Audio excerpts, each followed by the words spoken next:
시청자 여러분 안녕하십니까? 하루의 뉴스를 정리해드리는 YTN 뉴스나잇입니다. 명절 연휴를 앞두고 발생한 화재, 구룡마을 이재민들의 시름이 깊습니다. 여야 지도부도 오늘 나란히 구룡마을로 향했습니다. 6박 8일 세일즈 외교를 마친 윤석열 대통령은 경제 성과물을 두고 내일 귀국하는데요. 순방 효과, 이번에는 지지율로 이어졌을까요? 여당의 당권을 둘러싼 잡음, 야당 대표의 사법 리스크, 정치권 주요 이슈를 둘러싼 설 연휴 직전 여론 흐름은 어떤지까지 잠시 뒤 나이트 포커스에서 분석해보겠습니다. 금요일 뉴스나이트, 오늘의 헤드라인 정리해드리고 이 시각 귀성길, 고속도로 상황부터 살펴보겠습니다.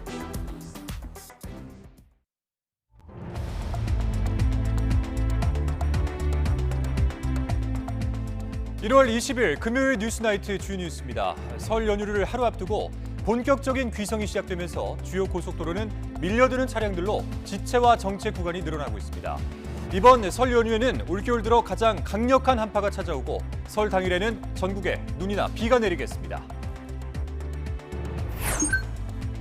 서울의 마지막 판자촌으로 불리는 개포동 구룡마을에서 큰 불이 나 주택 60여 채가 불탔습니다.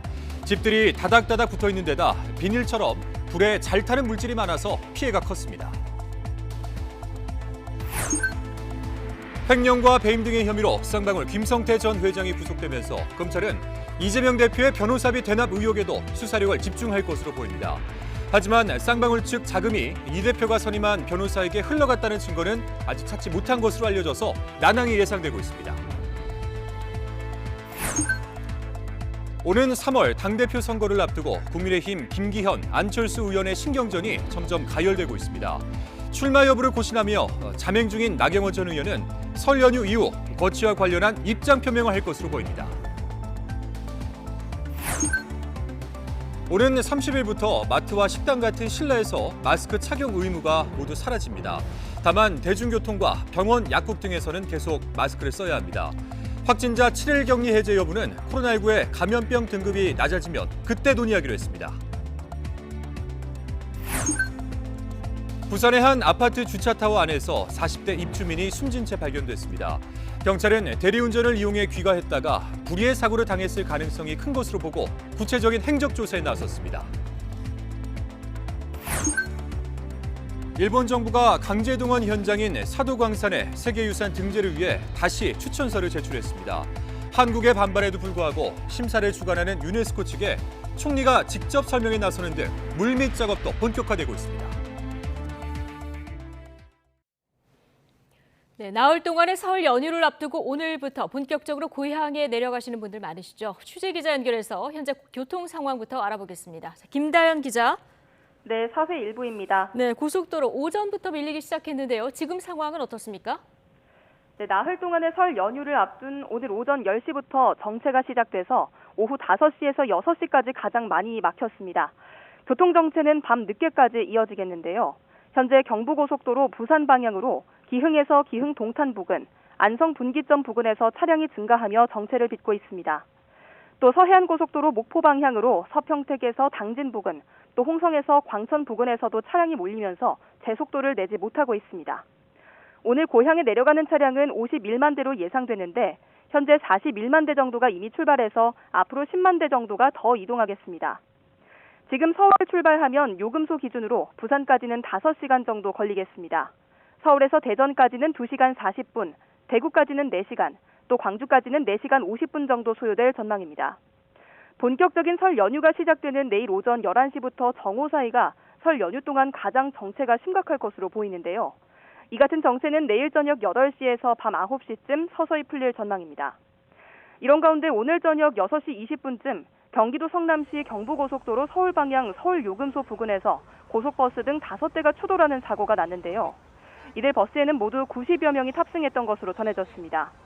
한 명이 가슴과 얼굴 등을 크게 다치고 40여 명이 경상을 입었으며 이 가운데 20여 명은 병원으로 이송돼 치료를 받고 있습니다. 사고 수습으로 경부고속도로 상행선 2개 차로가 차단되면서 극심한 정체가 빚어지고 있습니다.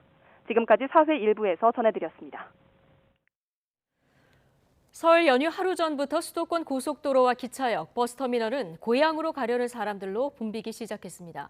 주말을 낀 짧은 연휴인 만큼 서둘러 고향에 가려는 사람들이 눈에 띄었는데 사회적 거리두기가 없어진 만큼 지난해보다 20% 이상 이동량이 늘어날 것으로 보입니다. 강민경 기자가 다녀왔습니다. 사회적 거리두기가 해제되고 처음 맞는 설 명절. 연휴 하루 전 평일이지만 고속도로에는 벌써 귀성 차량이 몰리기 시작합니다. 그만큼 차량 속도는 느려집니다. 비슷한 시각 서울역, 기차표를 미리 사둔 시민들로 북적였습니다. 마음은 벌써 고향에 가 있습니다. 코로나 때문에 못 내려갔었거든요. 그래서 내려가가지고 저기 애기 할아버지 할머니랑 좀 즐거운 시간 보내려고 하고 있습니다. 유독 짧은 연휴가 아쉬운 직장인들. 과감히 하루 휴가를 낸 뒤 가족을 보러 가는 발걸음을 재촉합니다. 부모님 뵙고 맛있는 것도 먹고 친척들도 오랜만에 보려고 연차 내고 좀 일찍 가려고 해요. 가장 소중한 보물인 아이들의 손을 꼭 잡은 어머니는 고향에 대한 설렘을 가득 안고 기차에 몸을 실습니다. 작년에 아버님 기일이었는데요. 사정상 못 갔는데 오랜만에 온 가족이 모여서 맛있는 것도 해먹고 또 여러 가지 얘기도 나누고 또 인사도 드리고 세뱃돈도 어르신들께 드리고 아이들도 받았으면 좋겠습니다. 버스터미널도 활기로 가득 찼습니다.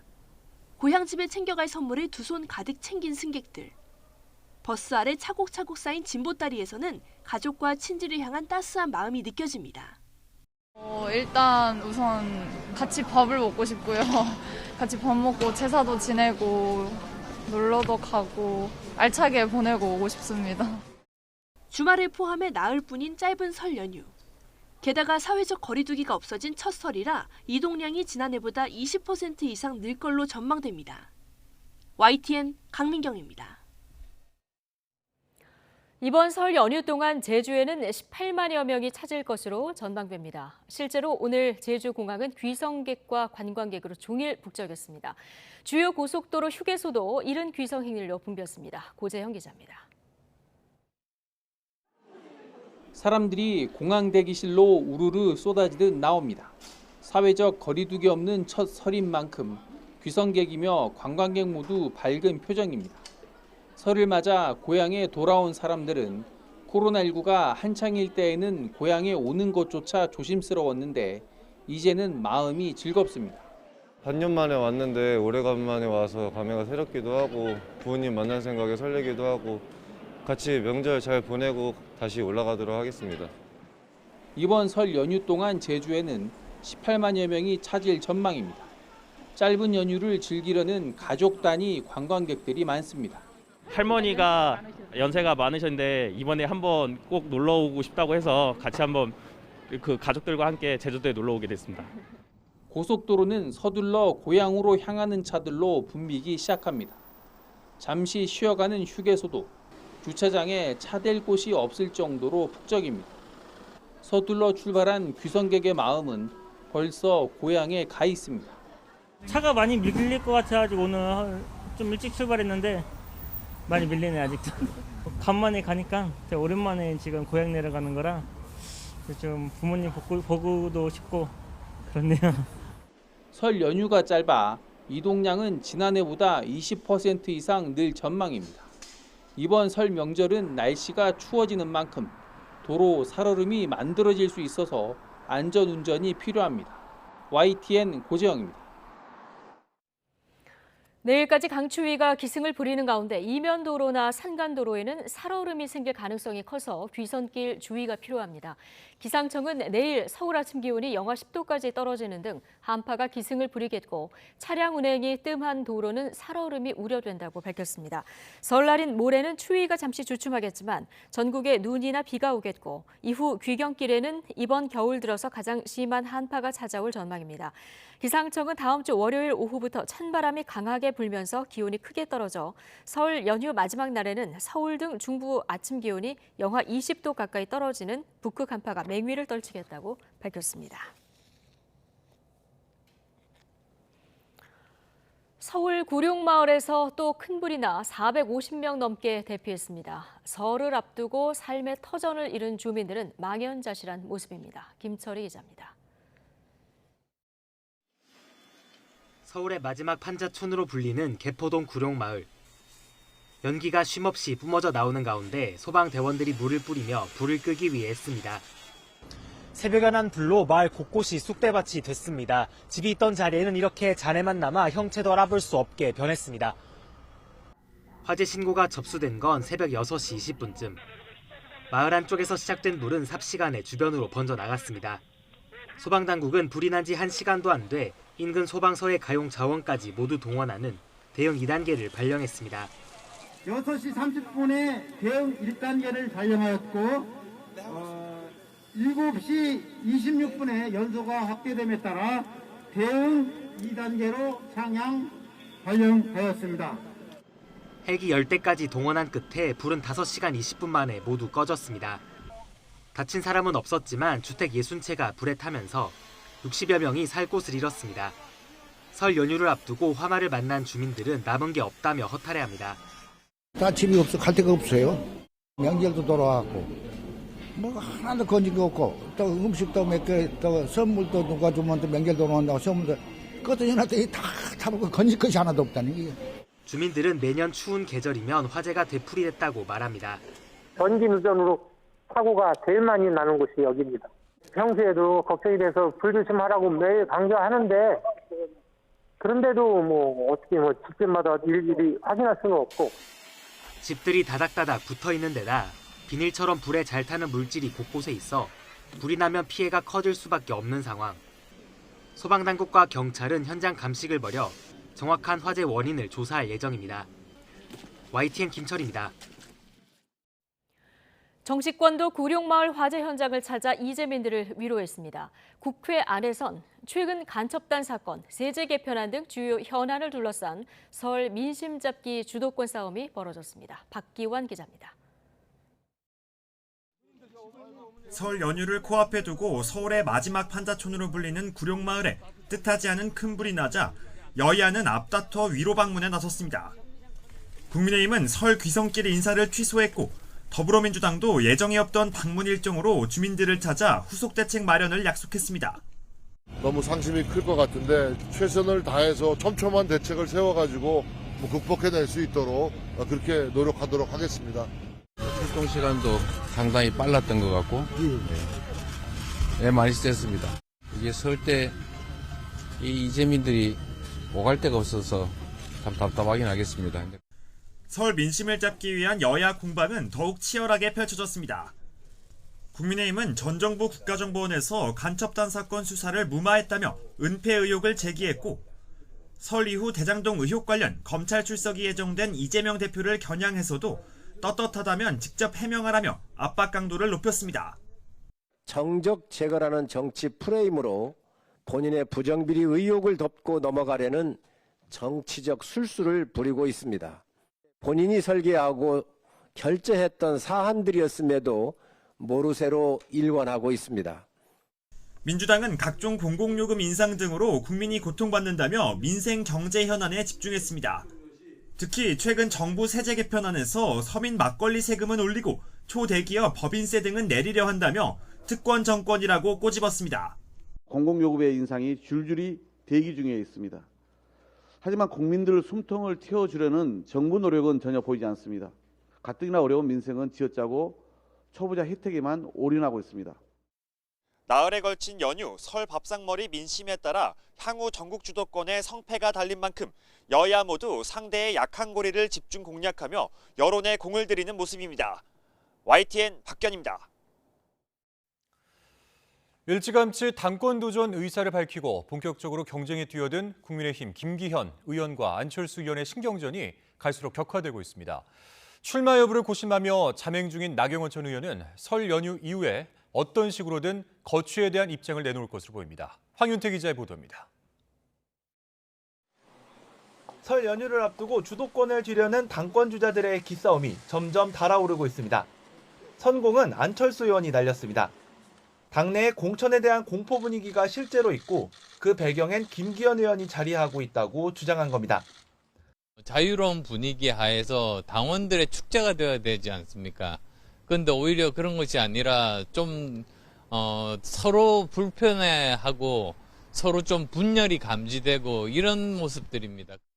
장제원 의원 등 친윤 핵심에 대한 당내 일부 반감을 부각한 거란 해석이 나왔습니다. 안 의원은 또 최근 김 의원이 화합을 강조하며 밀고 있는 연대와 포용 그리고 탕평, 이른바 연포탕도 말장난이라며 깎아내렸습니다. 지역구인 울산을 찾아 안방 표심을 다지던 김기현 의원은 대응할 가치가 없다며 불쾌한 기색을 애써 숨기지 않았습니다. 그 일고의 가치도 없는 얘기입니다. 뭐 공천후유증은 시작도 안 했는데 공천후유증 얘기하는 거는 넌센스고요. 전당대 아주 축제의 장으로 만들 것이기 때문에 연포탕을 잘 끓이도록 하겠습니다. 자신은 연포탕을 잘 끓이겠다고 거듭 강조하며 안철수 나경원 연대 가능성 역시 관심도 없다고 평가절하했습니다. 나 전 의원의 출마로 다자구도가 형성돼 과반 득표자가 나오지 않으면 1, 2위 간 결선에서 정면 승부를 노리는 안 의원을 겨냥한 거란 분석이 많습니다. 한편 두문불출하고 있는 나경원 전 의원은 설 연휴 동안 숙고의 시간을 좀 더 가진 뒤 출마 여부에 대해 결단을 내릴 것으로 보입니다. 나 전 의원은 여전히 말을 아끼고 있지만 일부 측근 그룹에선 당권 도전으로 기울었다는 관측을 내놓고 있습니다. 여전히 전의에 불타 있습니다. 설 연휴 조용히 지내고 대통령 이제 귀국하시면 네. 그 이후에 설 연휴 끝나고 보수의 상징적인 장소에서 출정식을 하게 될 겁니다.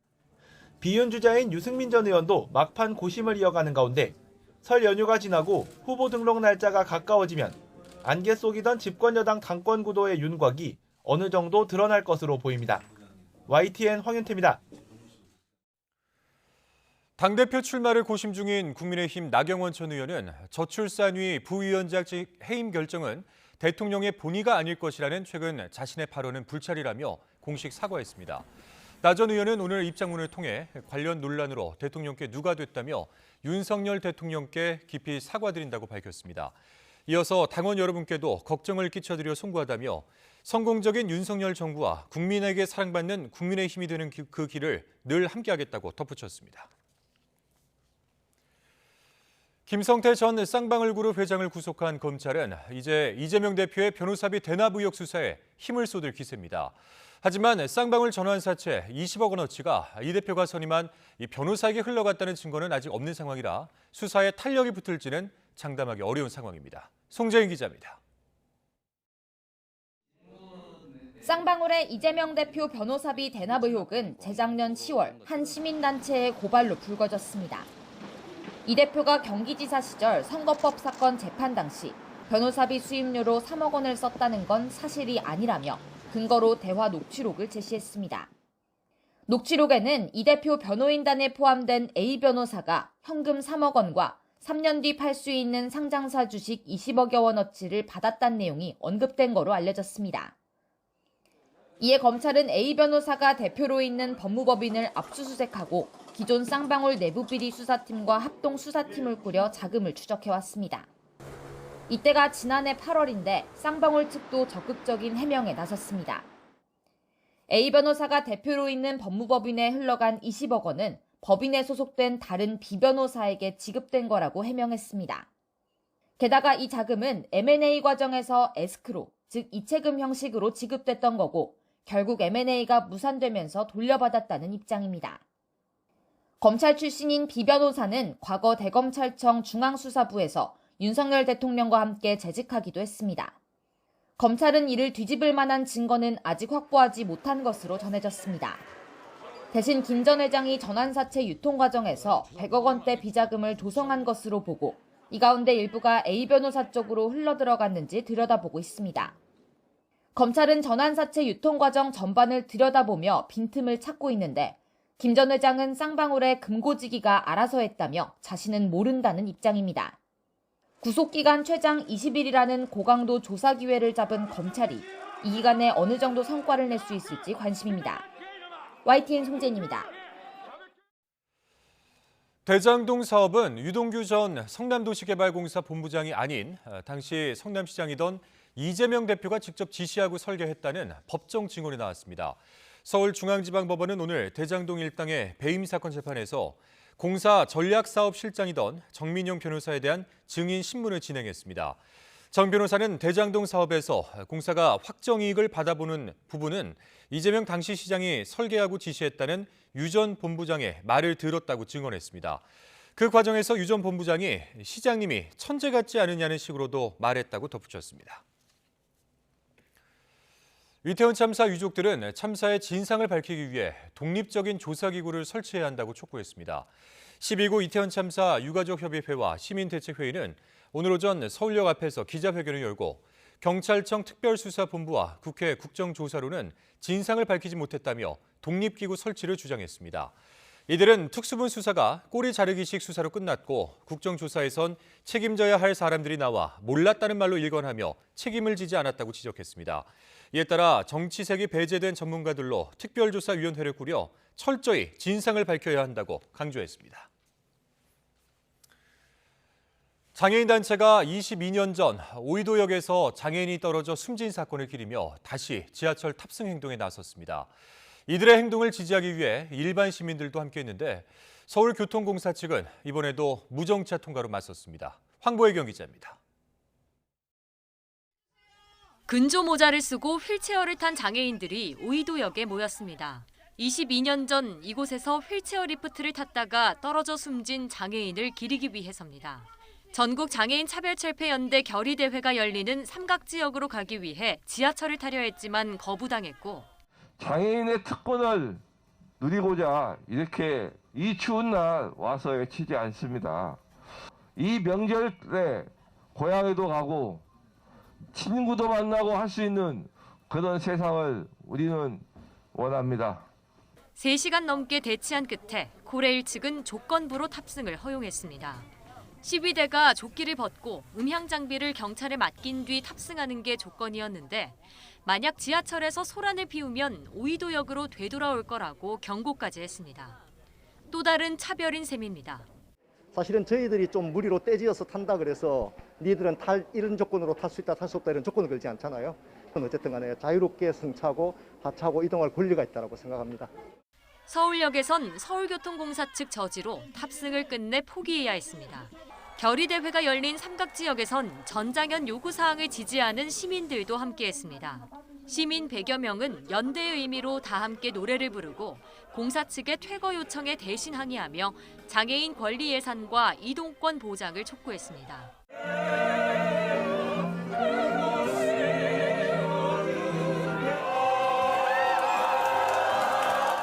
이후 지하철에 올라타려는 전장현 관계자들을 경찰이 가로막는 과정에서 물리적 충돌이 빚어졌고 지하철은 40분 가까이 삼각지역을 그대로 지나쳐야 했습니다. 현재 불법 시위로 인하여 한국에 방된 열차가 무정차 통과 중이오니 결국 무정차 통과로 마무리된 오이도역 사고 22주년 시위. 전장현 측이 오세훈 서울시장에게 시민들과 함께하는 공개 대화에 나서라고 촉구한 가운데 서울시가 이 대화에 응할지는 미지수입니다. YTN 황보혜경입니다.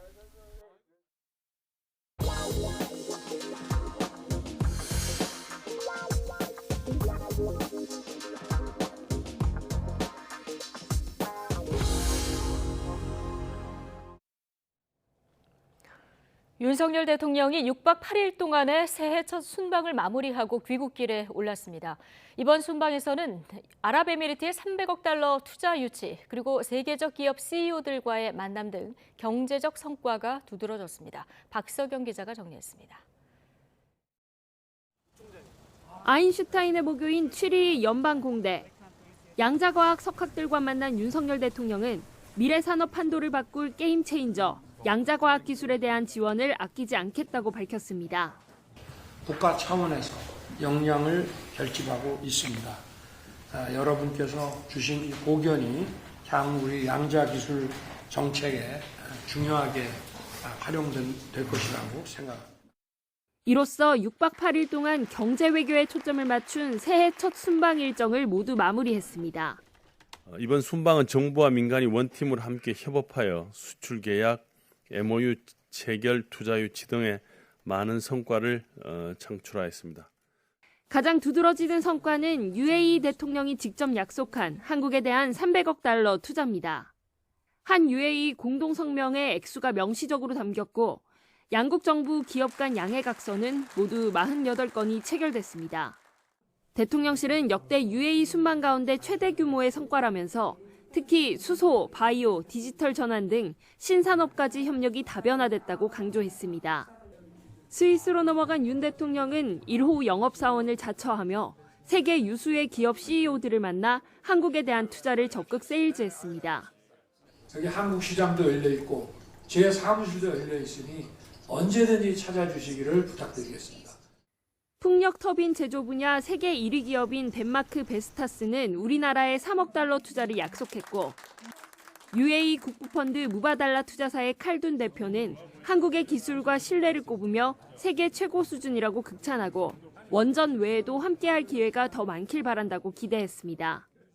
우리에게 더욱 강력한 연대, 행동하는 연대를 요구하고 있습니다.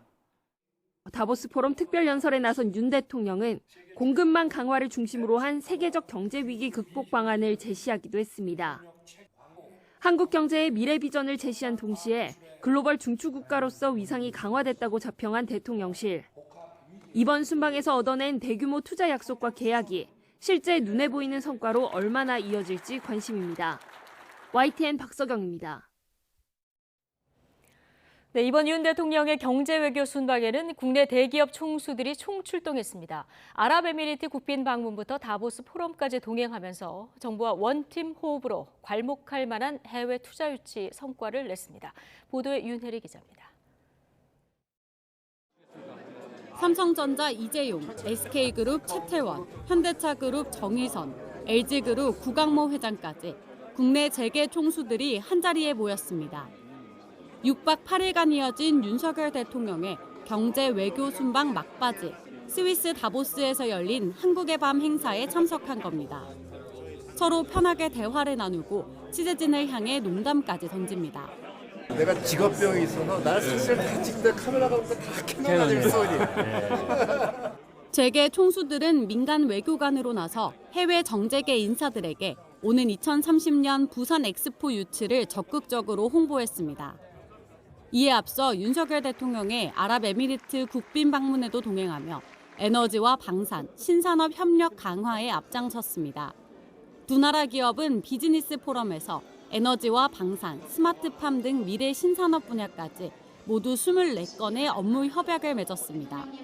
제조업의 디지털화, 모빌리티, 우주항공, 스마트팜, 부품 소재와 바이오 산업에 이르기까지 미래 성장 동력을 함께 육성해 나아갈 것입니다.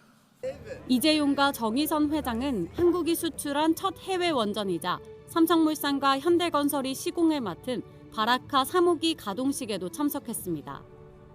이 자리에서 이 회장은 세계적인 갑부로 알려진 만수르 부총리와 웃으며 대화하는 모습이 포착되기도 했습니다.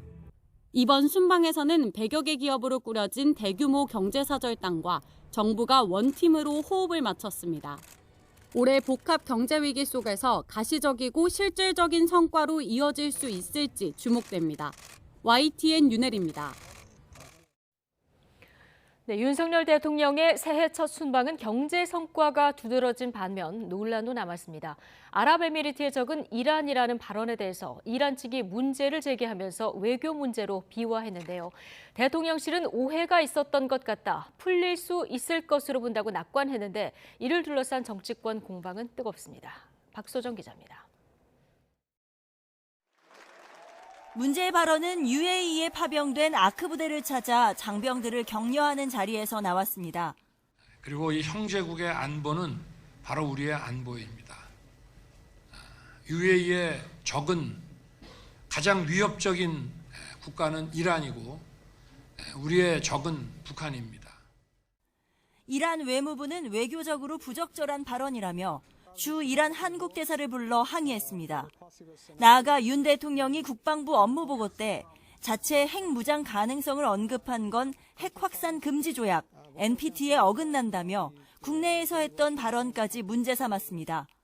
대통령실은 이에 대해 다소 오해가 있었던 것 같다면서 이란이 동결자금 문제나 핵무장 관련 발언을 문제 삼은 건 오해를 했기 때문에 초점이 흐려진 것이라고 해명했습니다. 또 오해를 증폭시켜 문제를 어렵게 만들 생각은 양측 모두 없을 거라며 오해가 풀릴 수 있을 거로 본다고 예상했습니다. 여야의 시각은 상반됩니다. 말 한마디에 천냥 빚을 갚기는커녕 윤석열 대통령 자신이 외교 참사를 일으키며 국익을 훼손하고 국격을 갉아먹고 있습니다. 아니 대통령이 한국과 이란 관계를 언급한 것이 아니라 아랍에미리트와 이란 관계를 언급하면서 경로 차원에서 한 말인데 이게 왜 외교 참사로 되는 겁니까? 대통령 순방에서 논란이 인 건 처음은 아닙니다. 취임 후 첫 해외 방문이었던 나토 정상회의 때는 김건희 여사 사적 수행 문제가 불거졌고 영국, 미국, 캐나다 순방 때는 윤 대통령의 비속어 발언 논란이, 동남아 순방에선 MBC 전용기 배제와 특정 기자 기내 면담 등 언론관 이슈가 터져나왔습니다. 그동안 대통령실의 사과나 유감 표명이 나온 적은 없습니다. 이번에는 이란 발언을 둘러싼 외교 갈등을 어떻게 수습할지 시선이 쏠립니다. YTN 박소정입니다. 일본 정부가 강제동원 현장인 사도광산의 세계유산 등재를 위해서 추천서를 다시 제출했습니다. 한국의 반발에도 불구하고 심사를 주관하는 유네스코에 적극적인 설명에 나서는 등 물밑 작업도 본격화하고 있습니다. 도쿄에서 이경아 특파원입니다. 지난해 2월 일본 정부는 사도광산을 세계문화유산 후보로 유네스코에 공식 추천했습니다.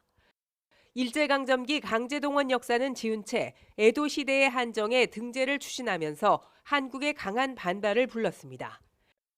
유네스코는 당시 일본의 추천서 내용에 설명이 부족하다며 사도광산에 대한 심사를 진행하지 않았습니다.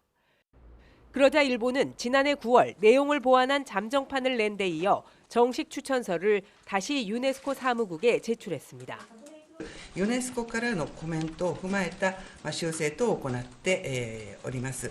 明治日本の産業革命遺産とそれから佐渡の金山にはこれ全く異なる文化遺産でございまして、それぞれ個別に対応すべきものと。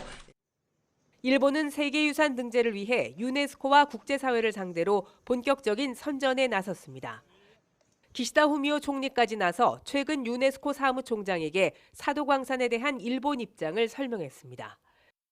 이뿐 아니라 지난 12일에는 일본 정부의 비공식 초청으로 유네스코 사무국 간부가 군함도 전시관을 방문한 것으로 알려졌습니다. 강제동원 역사를 부정하는 전시 내용으로 문제가 된 곳이지만 일본은 오히려 조선인 차별의 증거가 없다고 유네스코에 보고했습니다. 報告書は我が国がこれまで世界遺産委員会における決議を真摯に受け止めまして、これら決議に誠実に対応してきていることを明確に示すものとなっております。 한국 외교부는 군함도에 이어 강제동원 현장 사도광산을 다시 세계유산 후보로 추천하자 주한 일본 대사 대리를 불러 항의했습니다. 강제동원 해법을 둘러싼 한일 협상이 막바지를 향해 가는 가운데 민감한 과거사 문제가 다시 전면에 대두한 겁니다. 지난해 의장국인 러시아가 우크라이나 사태 등으로 세계유산위원회를 열지 못한 뒤 다음 일정은 정해진 것이 없습니다. 올해 심사가 이루어질 경우 사도광산의 세계유산 등재 여부는 이르면 내년 여름 결론이 날 전망입니다. 도쿄에서 YTN 이경아입니다. 오는 30일부터 마트와 식당 같은 실내에서 마스크 착용 의무가 모두 사라집니다. 다만 대중교통과 병원, 약국 등에서는 계속 마스크를 써야 합니다. 마지막 남은 방역 조치인 확진자 7일 격리 해제는 코로나19의 감염병 등급이 독감 수준으로 낮아지면 그때 논의하기로 했습니다. 김평정 기자입니다. 코로나19가 유행한 이후 마스크는 필수품이 됐습니다. 야외 마스크 착용 의무가 풀린 뒤에도 실내는 여전히 의무였기 때문에 아니든 바뀌든 쭉 쓰고 다니는 경우가 더 많았습니다. 지금 마스크를 쓴 지 그래도 2, 3년 정도 이렇게 되다 보니까 사실 쓰면서 이렇게 일상생활하는데 지장은 없고요. 또 이제 일할 때도 마스크를 필수적으로 쓰고 이래서 일할 때도 크게 이렇게 지장은 없이 일을 하고 있습니다. 실내 마스크 착용이 오는 30일부터 의무에서 권고로 바뀝니다. 식당과 마트, 학교 사무실에서 마스크를 벗어도 되는 겁니다. 정부는 확진자는 물론 위중증과 사망도 감소하고 있고 중환자 병상 가용 능력과 감염 취약시설 추가 접종률이 각각 60% 이상인 점을 들어 마스크 해제 기준이 대부분 충족됐다고 평가했습니다. 또 중국에서 춘절을 계기로 유행이 증가할 수 있지만 입국자 검역을 강화했기 때문에 국내에 미칠 영향은 적을 것으로 전망했습니다. 대부분의 실내 그리고 모든 실외 장소에서 마스크 착용이 자율 권고로 전환됩니다. 하지만 나의 건강을 위해 그리고 고위험군의 안전을 위해 마스크 착용이 꼭 필요한 상황이 있습니다. 다만 고위험군 보호를 위해 의료기관과 약국, 요양시설과 대중교통에서는 착용 의무가 유지됩니다. 대중교통은 버스와 기차, 항공기, 여객선 등이고 택시도 포함됩니다.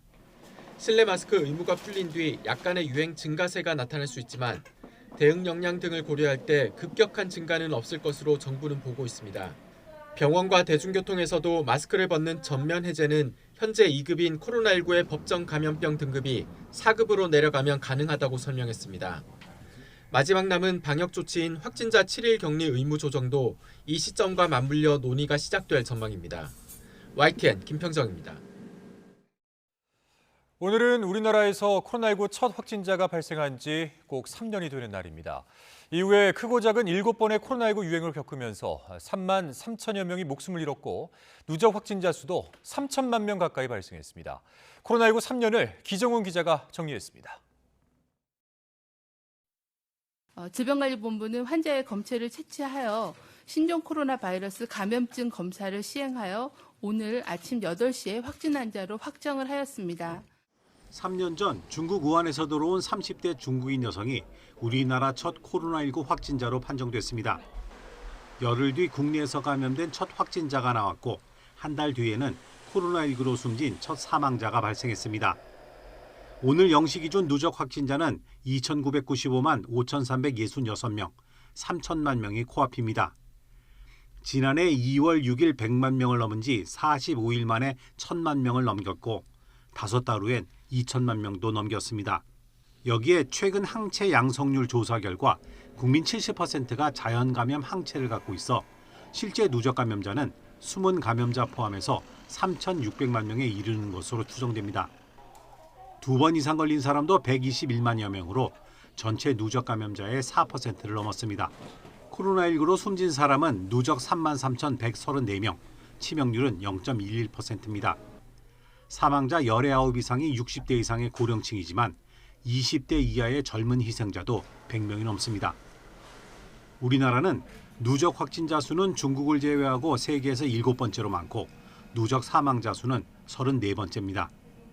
3년 동안 7번의 큰 유행이 지나갔는데 피해가 가장 컸던 것은 오미크론 변이의 첫 유행인 지난해 봄 5차 유행입니다. 하루 확진자가 62만 명을 넘기도 했고 하루 만에 469명이 숨지기도 했습니다. 백신 접종은 첫 환자 발생 1년여 지난 2021년 2월 시작됐고 지금까지 5살 이상 국민의 88.7%가 1, 2차 기초접종을 마쳤습니다.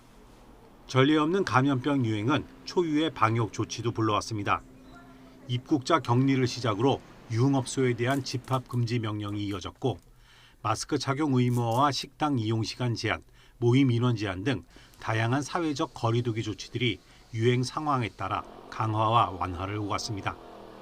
지난해 거리두기의 전면 해제 이후 실내 마스크 의무까지 오는 30일 풀기로 하면서 코로나19는 이제 공존하며 살아야 할 과제로 바뀌어가고 있습니다. YTN 기정훈입니다. 우리나라 1세대 영화배우로 평생을 영화에 헌신했던 배우 윤정희 씨가 프랑스 파리에서 향년 79세로 별세했습니다. 알츠하이머를 앓던 윤 씨가 세상을 떠나면서 그동안 논란을 빚었던 성년 후견인 소송은 종결될 전망입니다. 장례는 고인의 뜻에 따라 파리에서 조용하게 치를 것이라고 남편 백건우 피아니스트는 전했습니다. 자세한 소식 홍상희 기자입니다. 머물고 가는 바람처럼 그림자처럼 나를 따라온 작은 발자국에도 작별을 할 시간. 영화배우 윤정희 씨가 가족과 살던 프랑스 파리에서 향년 79세로 별세했습니다. 윤정희 배우는 현지 시간 19일 오후 5시 딸 지니 씨의 바이올린 소리를 들으며 꿈꾸듯 편안한 얼굴로 세상을 떠났다고 남편 백건우 피아니스트가 전했습니다. 윤 배우는 1944년 부산에서 태어나 대학생 시절 신인 배우 공모전에 참가해 1200대 1의 경쟁을 뚫고 배우의 길에 들어섰습니다. 1967년 영화 청춘극장으로 데뷔하자마자 대종상과 청룡 영화상을 휩쓸었고 강명화, 안개, 독짓는 늙은이 등 300여 편의 영화에 출연했습니다. 문희, 남정인 배우와 함께 1960년대 트로이카 배우 시대를 열며 왕성한 활동을 이어가던 윤 씨는 1970년대 프랑스 파리 유학길에 올랐고 피아니스트 백건우 씨와 만나 결혼했습니다.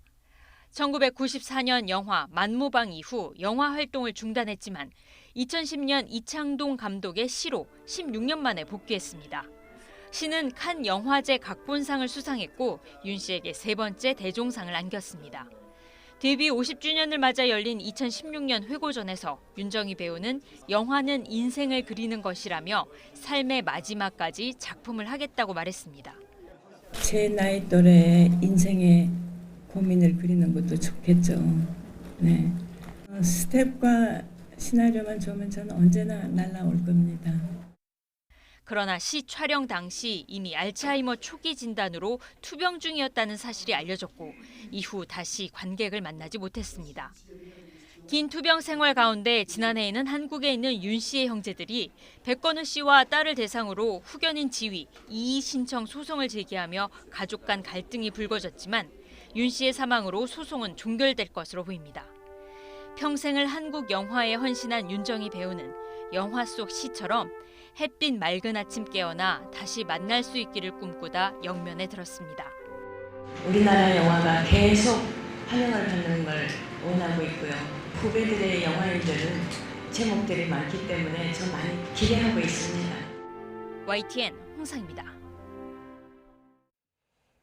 오늘 오후 4시 반쯤 강원도 고성군 송지호 둘레길에서 태어난 지 1개월 안팎으로 추정되는 남자 아기가 발견됐습니다.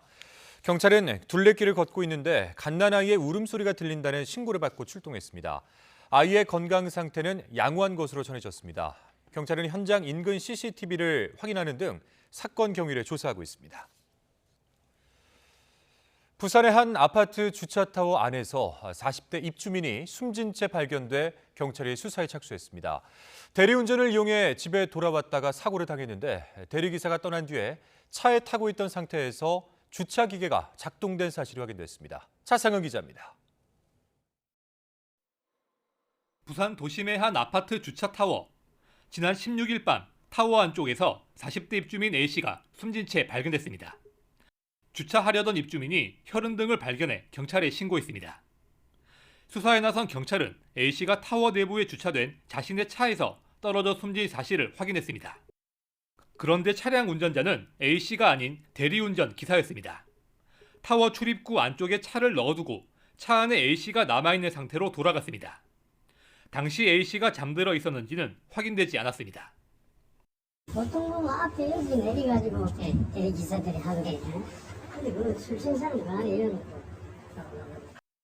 이런 사실을 몰랐던 다른 운전자는 주차를 위해 A씨의 차를 위쪽으로 올렸고 얼마 지나지 않아 타워 내부에 있던 차에서 A씨가 떨어진 거로 경찰은 보고 있습니다. 주차타워는 운전자들이 버튼을 눌러 직접 가동하는 방식으로 운영되고 있습니다. 차가 위아래로 오가기 위해 타워 가운데는 텅 비어있는 구조입니다. 규정상 사람이 모두 내린 상태에서 주차장치를 작동시켜야 합니다. 사람이 있을 공간이 아니어서 타워 내부는 주변이 잘 보이지 않을 정도로 깜깜합니다. CCTV 등을 통해 당시 상황을 확인하고 있는 경찰은 대리운전기사와 입주민, 건물 관리인 등을 상대로 정확한 사실관계를 조사하고 있습니다. YT의 차상입니다.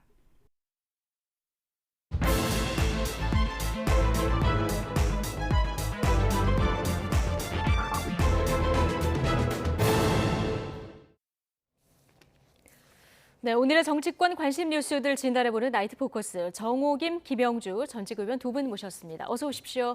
안녕하세요. 예, 안녕하십니까. 자, 오늘 설 연휴 직전이었는데 구룡마을에서 안타까운 화재 사고가 있었습니다.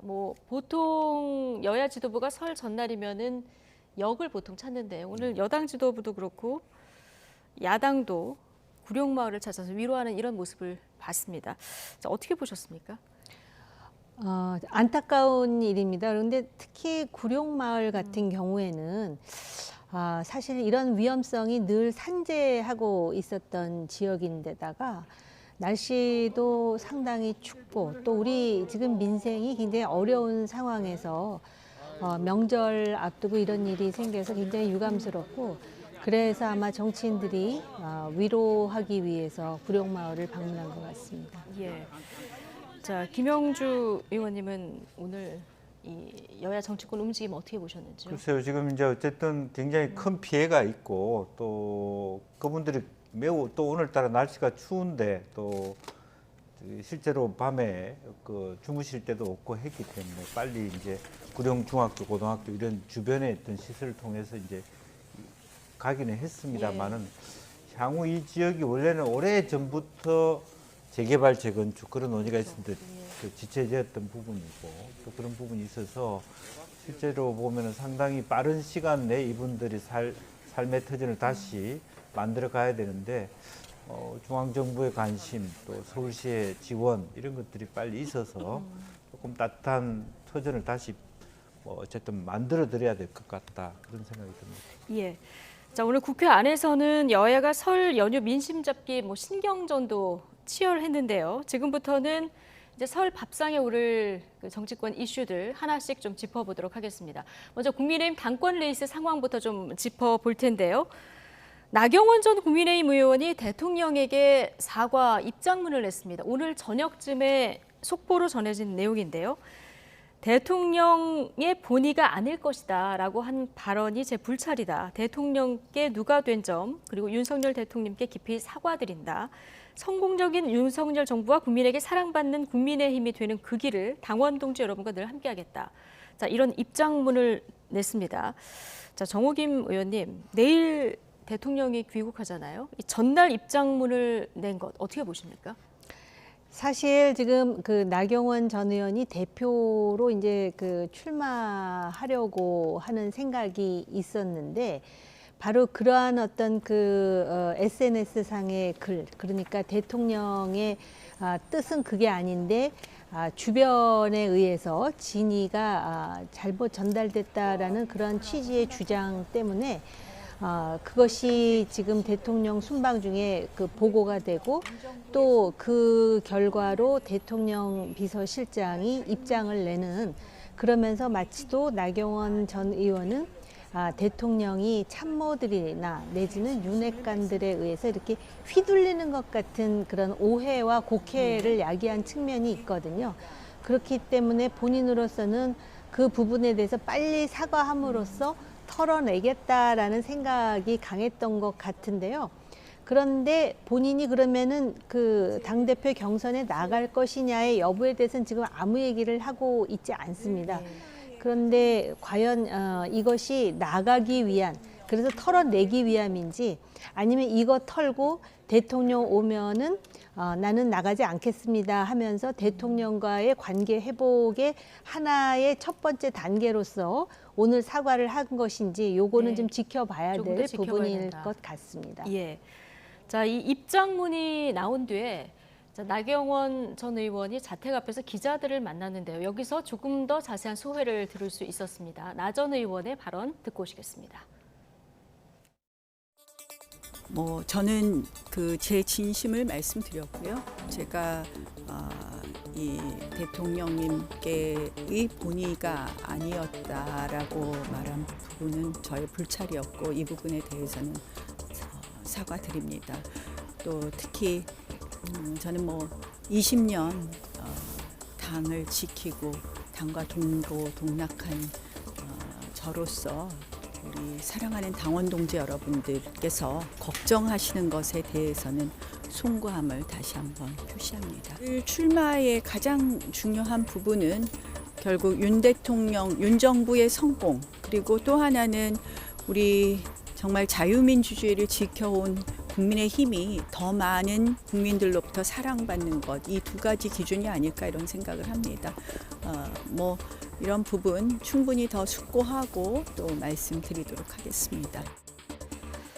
출마 여부는 조금 더 숙고하고 말씀드리겠다 얘기를 했는데요. 이 뒤에 기자들이 오늘 메시지가 대통령에게 잘 전달될 거라고 생각하시냐라고 질문을 했더니 저로서는 제 진심을 다 했습니다라고 얘기를 했거든요. 이 대통령이 돌아오고 난 다음에 이 진심이 제대로 전달이 될까요?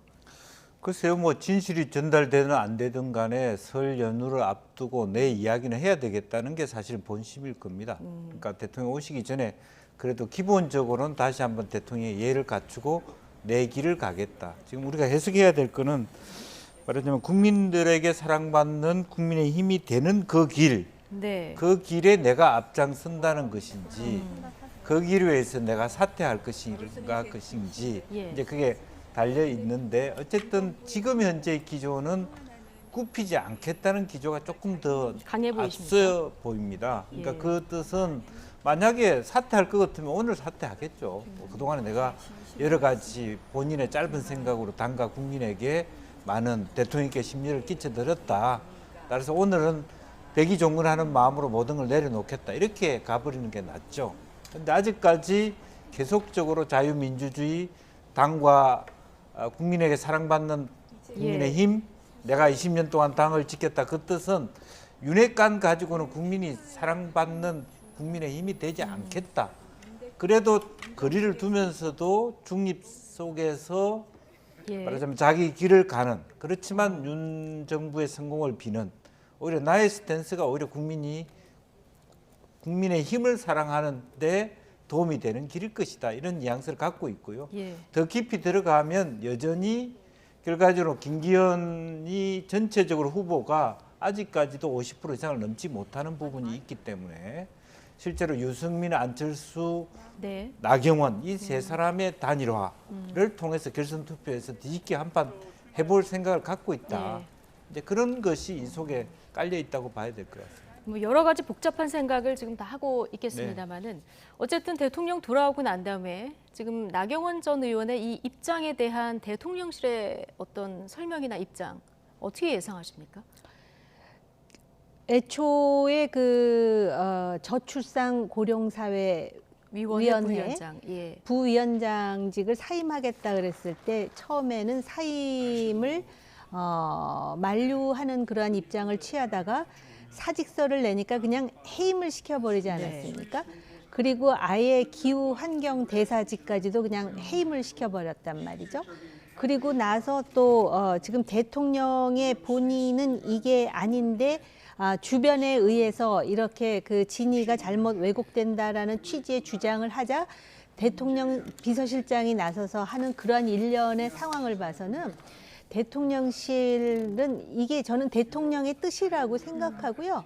그런 점에서 대통령처럼 투명한 정치인이 있을까 싶어요. 그러니까 보통 이런 일이 있을 때 완곡하게 또는 간접적으로 하지 이렇게 직설적으로 본인이 어떤 생각을 하는지를 아주 그대로 다 보여준 측면이라고 생각하는데 여기서 나경원 전 의원이 또 한 번 출마 얘기를 하면 대통령이 어떤 식으로 화를 낼지 궁금할 지경입니다. 저 개인적인 생각이지만.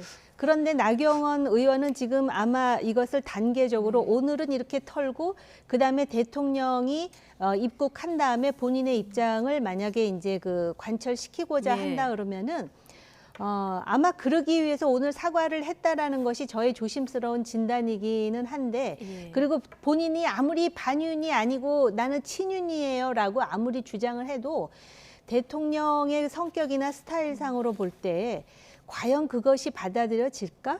그런 개인적인 생각이에요. 이 지금 나경원 의원이 생각하는 건 나경원 전 의원만의 생각이고 대통령실에서 그렇게 생각하는 것처럼 움직이지 않을 가능성은 크다 이렇게 보시는 거군요. 지금까지의 그 행보를 봐서는 해촉을 굳이 해임이라 그러면서 사표 내지 않은 것까지도 그렇게 하고 그다음에 평소에 말이 없어서 존재감마저도 의심받던 대통령 비서실장이 그렇게 얘기할 때는 나오지 말라는 입장이 분명한 것 아닌가라는 해석이 가능하거든요. 그것뿐입니까? 느닷없이 당의 초선 의원들이 그 몇 선이나 되는 다선 중진 의원을 마치도 짓밟듯이 그런 식으로 하는 일련의 정말 그 보기 민망한 행태까지 보여줬는데 여기서 또 소위 보수의 성지에서 출마 선언을 한다? 네. 글쎄요. 그러면은 과연 그 해석이 맞다면은 노발대발의 수준을 넘어가지 않을까? 그런 개인적인 생각에 개인적인 전망을 지금 해주셨습니다. 최근 나경원 전 의원의 모습에서 기시감을 느낀다는 분이 있는데요. 바로 이준석 전 대표입니다. 오늘 아침 라디오 인터뷰 발언 듣고 오시겠습니다. 아마 제가 겪은 경험이랑 비슷한 경험을 하고 있고요. 기시감이 있는 거죠. 이걸 풀어나가는 소위 윤핵관이라고 하는 사람들의 방식이라든지 아니면 그 윤핵관을 지시하는 사람이 있다면 그 사람의 방식이라고 하는 것이 크게 다르지 않을 거다 이렇게 생각합니다. 박원순 전 대표가 이제 외교부 장관을 하기를 희망했던 것 같아요. 그런데 거기에 대해서 왜 하면 안 되는지 같은 얘기도 좀 들었거든요. 누가 하시는 말씀이에요? 그분께서. 네. 윤 대통령이요? 네. 저는 근데 뭐 그게 뭐 그 언론에서 얘기하는 것처럼 무슨 뭐 인사 검증에서 부동산 문제 나한테 이런 건 말도 안 되는 소리고요. 개인의 신상 문제가 아니라 그냥 싫다는 취지 얘기 들었어요. 자, 오늘 아침 인터뷰 내용인데요. 기시감이 들었다는 거 아니겠습니까? 네. 김영주 전 의원께서 보시기에 네. 지금 이준석 전 대표가 당 대표에서 물러날 때와 지금 나경원 전 의원의 지금의 지금 사태와 봤을 때 비슷하다고 보십니까? 글쎄 뭐 여러 가지 경우가 다를 수 있는데요. 그러니까 예를 들면 어쨌든 원인은 이준석 대표의 경우에는 어쨌든 무슨 뭐 사주를 시켰다든지 무슨 자기 어떤 개인의 어떤 옛날에 있었던 일과 관련해서 어쨌든 꼬투리를 잡아서 보냈다. 그러니까 그 꼬투리 자체가 근거가 없다. 이준석 대표 그런 것처럼 뭐 부동산 문제 이런 것도 문제가 안 됐는데 문제 삼아서 내보내다 그런 식으로 갔는데 결과적으로 이런 것 같아요. 그러니까 실제로 비합리적인 의사결정을 한다. 감정적이었다. 제가 봤을 때 왜 감정적이냐 하면 윤석열 대통령이 갖고 있는 기준은 한동훈 장관입니다. 무슨 얘기냐면 22살에 사시 합격한 엘리트예요. 근데 본인은 알아요. 그러니까 윤 대통령 본인 알아요. 자기는 늦게 사시가 됐는데 나경원 대표도 자기하고 비슷한 과라고 보는 거죠. 늦게 됐어요. 어떤 해석을 저희가 더 할 수 그러니까 있을까요? 사시가 늦게 됐다고. 그러니까 실제로 보면 서울법대를 졸업해서 보통 한 5%는 4학년 때, 그 다음에 이제 10%는 2년 차에, 5년 차에, 그리고 나머지가 이제 30%가 되는데 그쪽 계열에도 들어가지 않는 마이너에 속한다. 그런 인식이 있다. 네, 그런 인식이 있는 거죠. 그런데 이분이 갑자기 와서 무슨 장관을 시켜달라, 외교부 장관을 시켜달라. 그러니까 윤 대통령 입장에서 말이 안 되는 소리다. 이렇게 그냥 막연하게 싫다. 윤 대통령 기준에 나경원 전 의원이 미치지 못한다. 그렇죠. 이럴 거라고 보시는 건가요? 그런데다가 실제로 방송에서 굉장히 큰 영린을 건드렸어요. 윤 대통령 후보께서 만약에 나경원 대표 그랬죠. 내가 대통령 나갈 때 온몸을 다해서 도와준다. 본인이 예를 들면 무슨 그 같은 법대의 선후배 관계로 만나가지고 덕담했을 거예요. 국회에서 만났을 때 당신 잘한다. 그런 얘기 누구나 다 할 수 있는 게 그걸 갖다가 착각해서 진짜인 줄 알고 그런 부분이 제가 앞서 말씀드린 대로 당신은 그런 정도 감이 아닌 걸로 알고 있는데 그렇게 오해하나? 이렇게 그런 생각들이 있다고 봅니다. 그런 생각이 밑에 깔려 있다. 자, 네. 김영주 전 의원의 개인적인 해석 지금 들으셨는데, 자 나경원 전 의원이 외교부 장관 등을 원했었는데 이게 뭐 부동산 문제 등 때문에 이게 안 됐다 이런 얘기 당 일각에서 좀 흘러나오지 않았습니까? 그런데 지금 이준석 전 대표 이거 말도 안 되는 소리고 그냥 싫다더란 얘기 그런 취지의 얘기를 들었다고 지금 얘기를 하고 있거든요. 정말 격세지감이 드는 것이 그게 언제입니까? 이준석 대표가 당대표 될 때 경선에서 이준석과 나경원의 그 치열한 그 논쟁을 기억하시는 분들이 굉장히 많을 거예요. 그런데 이제 이준석 전 대표가 라디오에 나가가지고 이제 이런 얘기를 하면 또 이제 단순하게 받아들이는 분들은 지금 이준석 대표가 이제 나경원의 입장을 지금 옹호하고 있는 것이 아닌가 이렇게 이제 받아들이는 분들도 예. 계실 것 같은데요.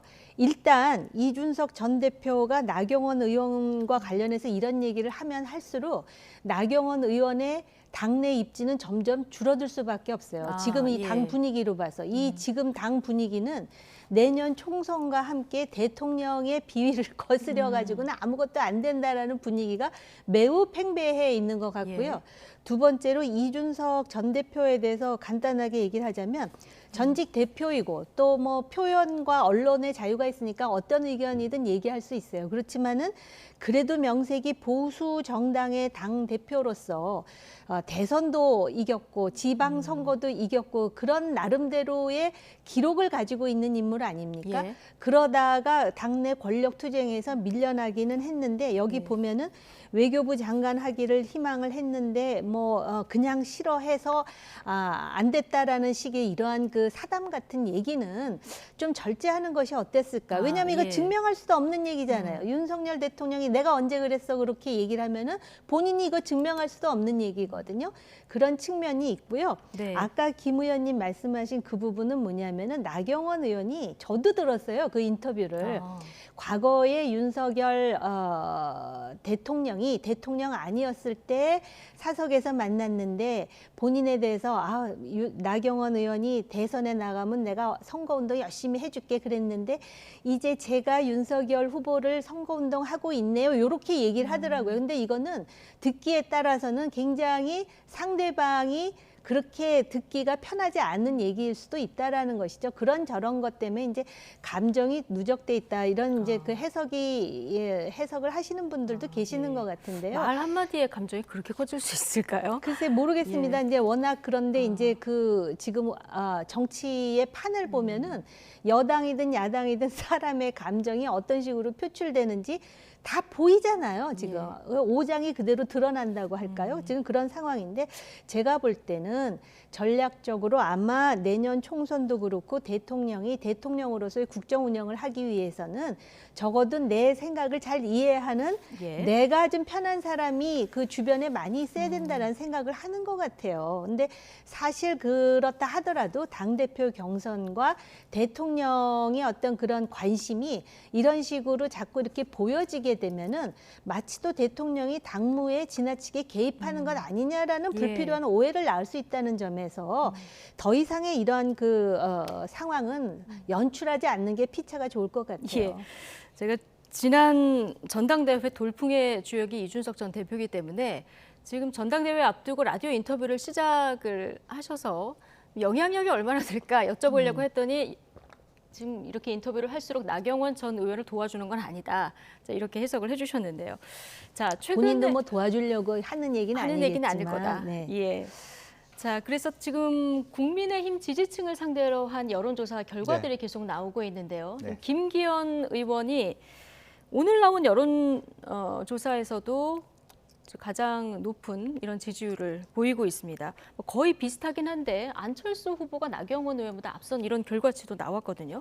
어떻게 보십니까? 지금 이제 안철수 후보가 지금으로는 반사 이득을 좀 본다고 할 수 있습니다만 본 레이스에 들어가면 저는 결선 투표 없이 김기현 대표가 압도적인 50% 이상을 넣는 결과를 낳을 것이고 실제로 안철수, 나경원 후보 모두 지지율이 빠질 것이다. 저는 그렇게 예상을 합니다. 그래서 나경원 후보가 지금 전 의원이 착각하는 것은 유승민, 나경원, 안철수로 합하면 김기현을 꺾을 수 있다. 저는 천만의 말씀이라고 생각하고요. 그래서 일시적으로 나경원 후보에 대하여, 즉 말하자면 김기현 후보에 대하여 마땅치 않은 부분이 일시적으로 나경원 후보에 있었는데 나 후보가 대통령실로부터 공격을 받으니까 일시적으로 안철수 쪽으로 가고 있지만 이거 자체가 안철수 표도 아니고 나경원 표도 아닌 거예요. 일시적으로 가는 거다. 네, 그렇게 보면 본 레이스 들어가면 본 레이스가 아직까지 2달이 남았습니다. 그렇죠. 그러니까 본 레이스 들어가기 시작하면 조직화가 되기 시작하면요. 저는 이번 게임은 누가 봐도 원사이드한 김기현 대표의 압승이 될 가능성이 좀 높다 그렇게 봅니다. 2달도 어떤 면에서 좀 길면 길 수 네. 있는 이런 시간인데요. 근데 이준석 대표는 나경원 전 의원을 주저앉히고 안철수 의원이 결선 투표를 가면은 결과를 장담할 수 없다 이렇게 전망했는데 이 전망은 어떻게 보십니까? 일단 이 여론조사를 보면은 네. 요번에 이 나경원 전 의원 사태로 의문의 일패를 당한 인물은 유승민 전 의원이 아닌가 이런 생각이 들어요. 굉장히 관심의 중심에 있다가 지금 누구도 관심을 안 갖는 거론 이상한 자체가 잘 안 되고 있죠. 상황이 된다라는 예. 부분을 일단 말씀을 드리고요. 그다음에 그 지금 김기현 후보가 계속해서 지지도가 상당히 올라가고 있는데 이거야말로 김기현 표가 아니라 진짜 윤석열 표라 해도 과언이 아닌 표예요. 그런데 과연 대통령이 있는 정당의 당대표가 관리자로서의 역할을 잘하면 그 당이 살아남고 총선에서도 이길 수 있는 것인지 아니면 차제에 여러 가지 역동성을 부여하면서 컨벤션 효과를 극대화하는 것이 대통령의 국정 운영에 유리한 것인지에 대한 전략적 판단을 당 지도부가 해야 될 텐데 당은 이미 결론을 내렸어요. 친윤계가 당을 장악해서 관리를 하고 결국은 그러한 사람들을 많이 공천을 시켜서 내년에 내보내겠다라고 결론을 내린 것 같아요.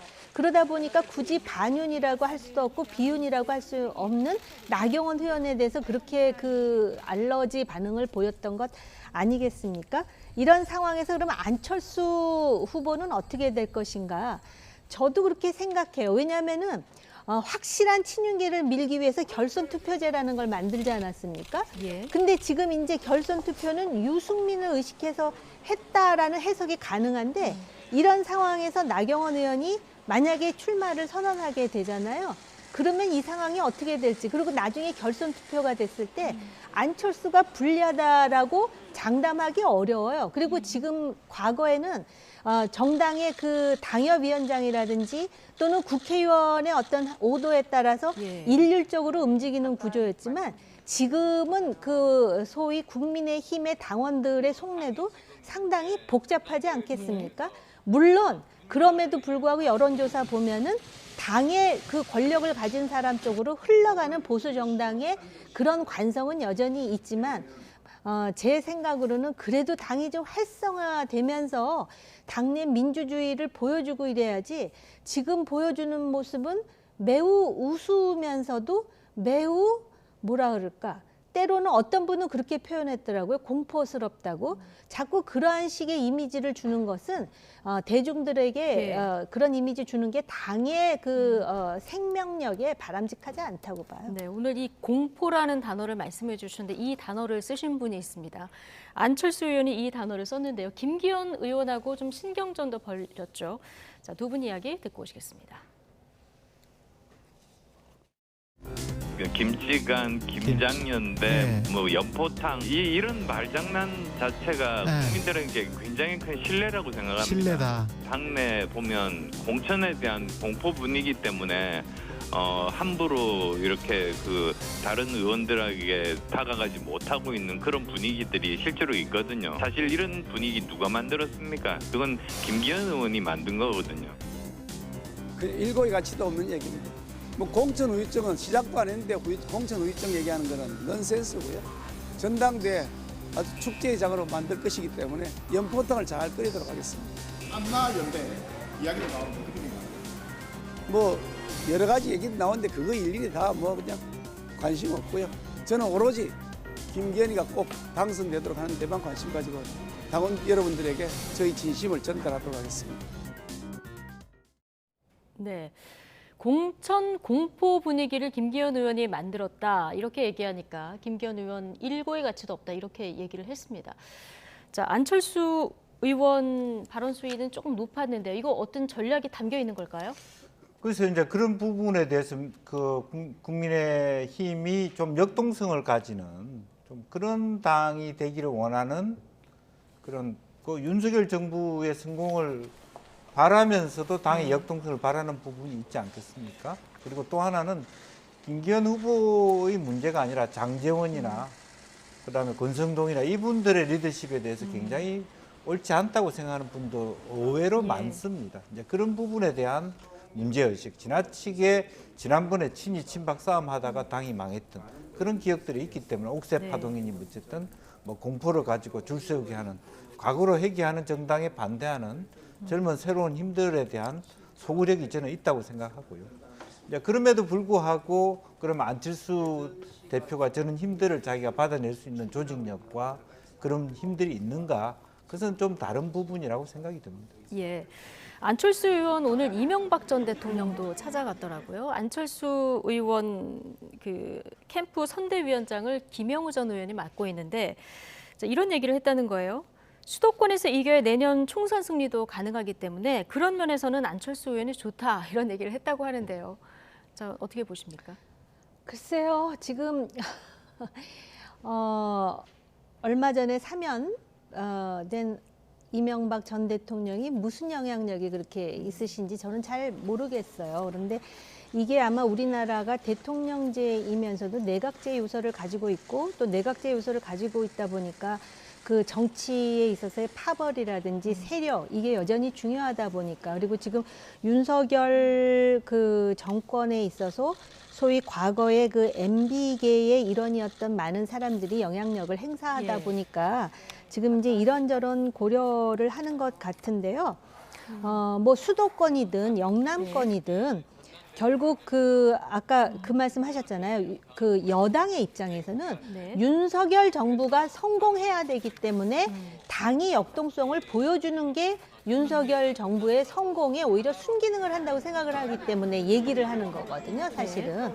그래서 수도권 연대라는 그러한 그 어떤 그 개념이 상당히 그 소구력이 있음에도 불구하고 지금 그 당내 상황이 사실은 그런 수도권 연대 또 한쪽에서는 이제 연포탕을 얘기하는데 글쎄요 얼마만큼 이것이 이제 그 당원들에게 호소력 있게 어필할 수 있는지 그것은 이제 안철수 후보의 능력과 이제 그 관련된 일이 되겠죠. 예. 자, 김기현 의원은 어쨌든 지금 여론조사에서 힘도 받고 있고 김장도 하고 연포탕도 잘 끓이고 있는데 결선 투표까지 안 가고 1차 투표에서 과반을 얻을 가능성이 있을지 짧은 전망으로 듣겠습니다. 저는 뭐 친윤계에서 집중력이 있기 때문에 결과적으로는 과반 획득하고 결선 투표 없이 갈 가능성이 매우 높다. 저는 그렇게 생각합니다. 매우 높다. 네. 예. 결과 좀 지켜보도록 하고요. 윤석열 대통령 6박 8일 해외 순방 일정 마치고 이제 내일 귀국합니다. 뭐 내가 대한민국 1호 영업사원이다 이런 얘기도 하고 상당히 이번에 세일즈 외교에 방점을 찍고 경제 성과도 꽤 많았어요. 어떻게 보십니까?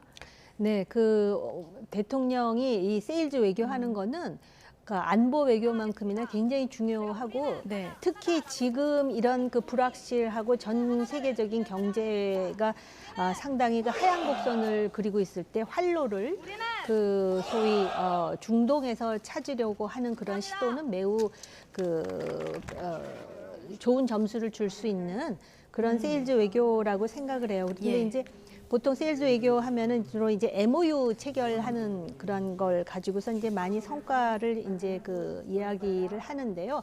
이 MOU가 계약이 다 완성된 건 아니거든요. 그러니까 그 이후에 어떤 외교적 노력을 하느냐도 또 굉장히 중요합니다.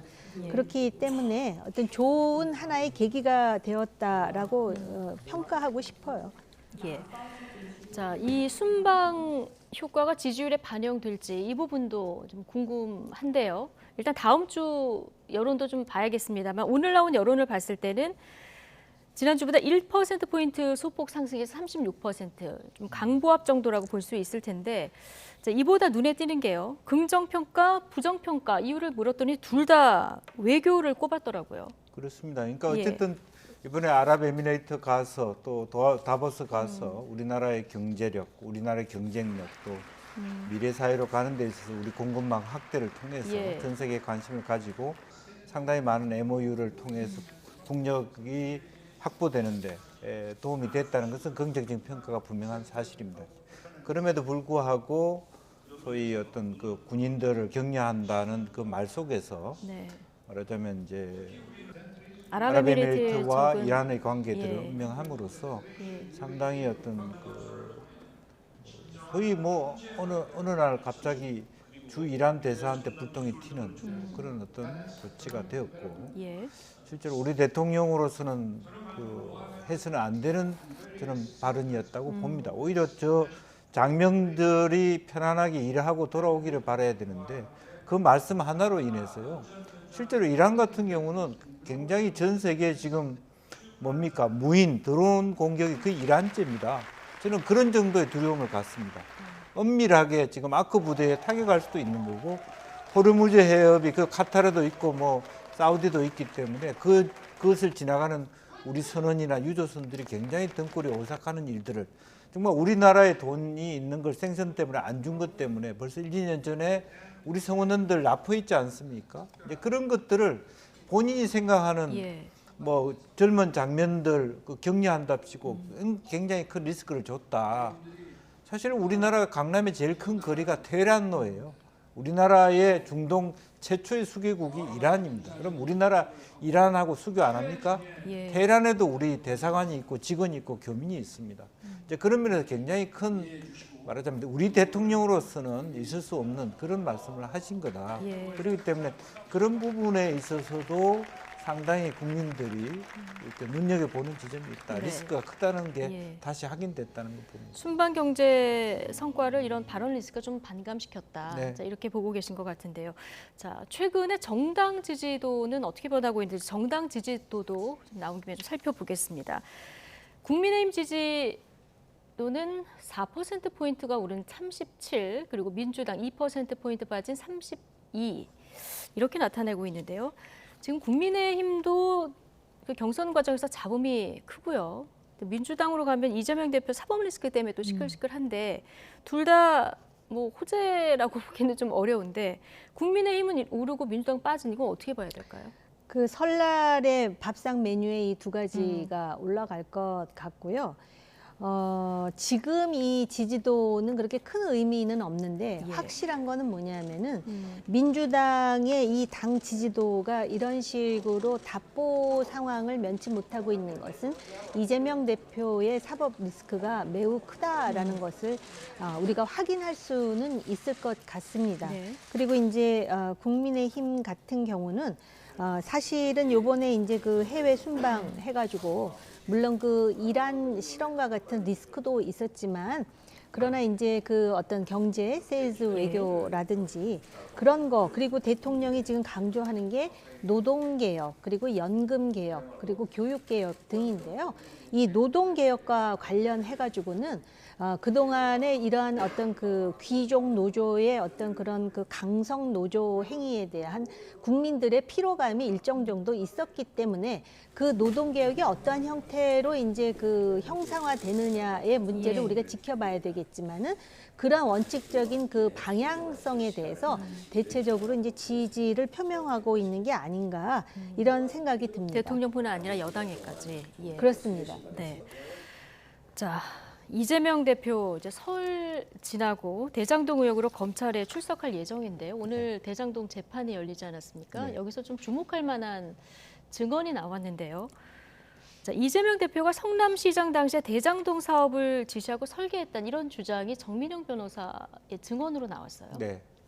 이제 그 얘기는 뭐 이미 이재명 대표 스스로가 내가 설계자다 이렇게 얘기를 한 적이 있었습니다. 이제 문제는 고정 이익을 이렇게 고정화시켜서 그 이후에 본인은 이제 이재명 대표 본인은 이게 잘 될 수도 있고 못 될 수도 있다. 이 개발 사업이라는 게 그렇기 때문에 최소한의 보수적으로라도 이것을 확보하는 것이 의미가 있다 이렇게 말씀하시지만 많은 사람들의 경우에는 어쨌든 잘 됐을 때를 생각해서 환수할 수 있는 조항을 넣었어야 된다. 넣지 않았기 때문에 다른 건 다 넣었는데 왜 대장동 건을 안 넣냐. 그렇기 때문에 배임 행령에 속한다 이런 말씀을 하신 거고요. 이제 그런 부분에 있어서 상당히 아킬레스건이 될 수 있는 그런 발언이다 이렇게 볼 수 있는데 다만 어쨌든 유동규나 정민용 이런 사람들의 발언 자체가 이렇게 일관성이 있느냐, 재판부가 어떻게 볼 것이냐 하는 것들은 좀 두고 볼 일이라고 봅니다.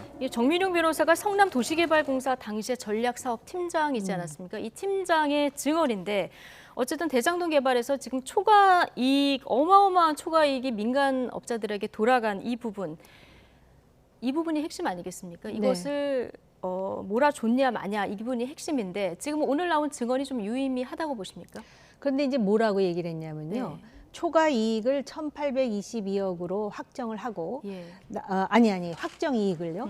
그리고 초과 이익과 관련해 가지고는 환수 조항을 삭제를 했는데 삭제를 했음에도 불구하고 그 당시에 그 초과 이익에 대해서 공공 분야와 민간 분야를 5대5로 나누지 않은 것에 대해서 이게 그렇게 비합리적이라고 생각하지 않는다라는 게 정민용 증인의 입장이에요. 그 이유가 뭐냐면은 이재명 당시 시장으로서는 제1공단 공원화를 위해서 이 초과 이익이 쓰일 수 있도록 하는 여지를 남기면서 실제로 그 확정이익 1,822억에 대해서 확정을 함으로써 시가 가지는 리스크를 줄였다라는 식으로 지금 증언을 하기 때문에 이것이 과연 이재명 전 시장 현 대표의 이게 배임에 맞다는 이야기인지 아니면 오히려 그 당시의 결정이 합리적이라는 것인지에 대해서는 재판부의 결정이 남아 있는 것이죠. 이 증언의 이제 속뜻까지 좀 살펴보면 재판부가 좀 판단할 부분이 있다. 자, 이렇게 보시는 그렇습니다. 거고요. 그런데 이제 또 한 가지는 이 정민용 씨가 무슨 얘기를 했냐면은 바로 그 1,822억을 확정하고 나머지 초과 이익을 환수를 하지 않는다라는 이 모든 것에 대해서 실제로 이재명 당시 시장에게 보고가 됐다. 이러한 또 증언을 한 것으로 알려져 있기 때문에 이 결정을 사실은 법 전문가가 아닌 사람들이 예단하기에는 매우 위험한 측면이 있다라고 생각이 듭니다. 그렇죠. 이재명 대표는 행정은 투기가 아니기 때문에 이게 확정 이익부터 챙기는 게 맞다. 자, 이렇게 예전에 얘기한 바가 있죠. 자, 김성태 전 쌍방울 회장은 구속이 됐는데 여기서 이제 변호사비 대납 의혹 관련한 혐의는 구속영장에서 이제 빠지다 보니까 민주당 반발이 상당합니다.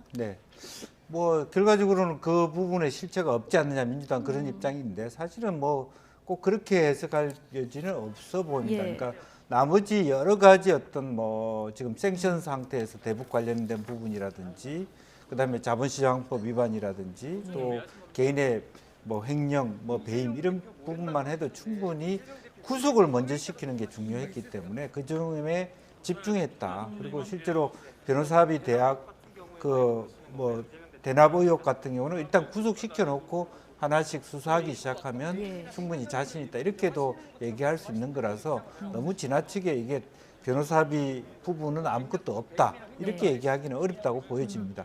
다만 그럼에도 불구하고 실질적으로 현재 여러 가지 그 말하는 재난 사태를 통한 그런 그 내용들을 보면 실제로 재판에 가서는 말하자면 뭐 그런 의혹이 있으나 실제로 물증이 부족해서 증거 불충분으로 이것이 그 의여부야 될 수 있는 가능성도 분명히 있어 보인다는 것을 말씀드릴 수 있습니다.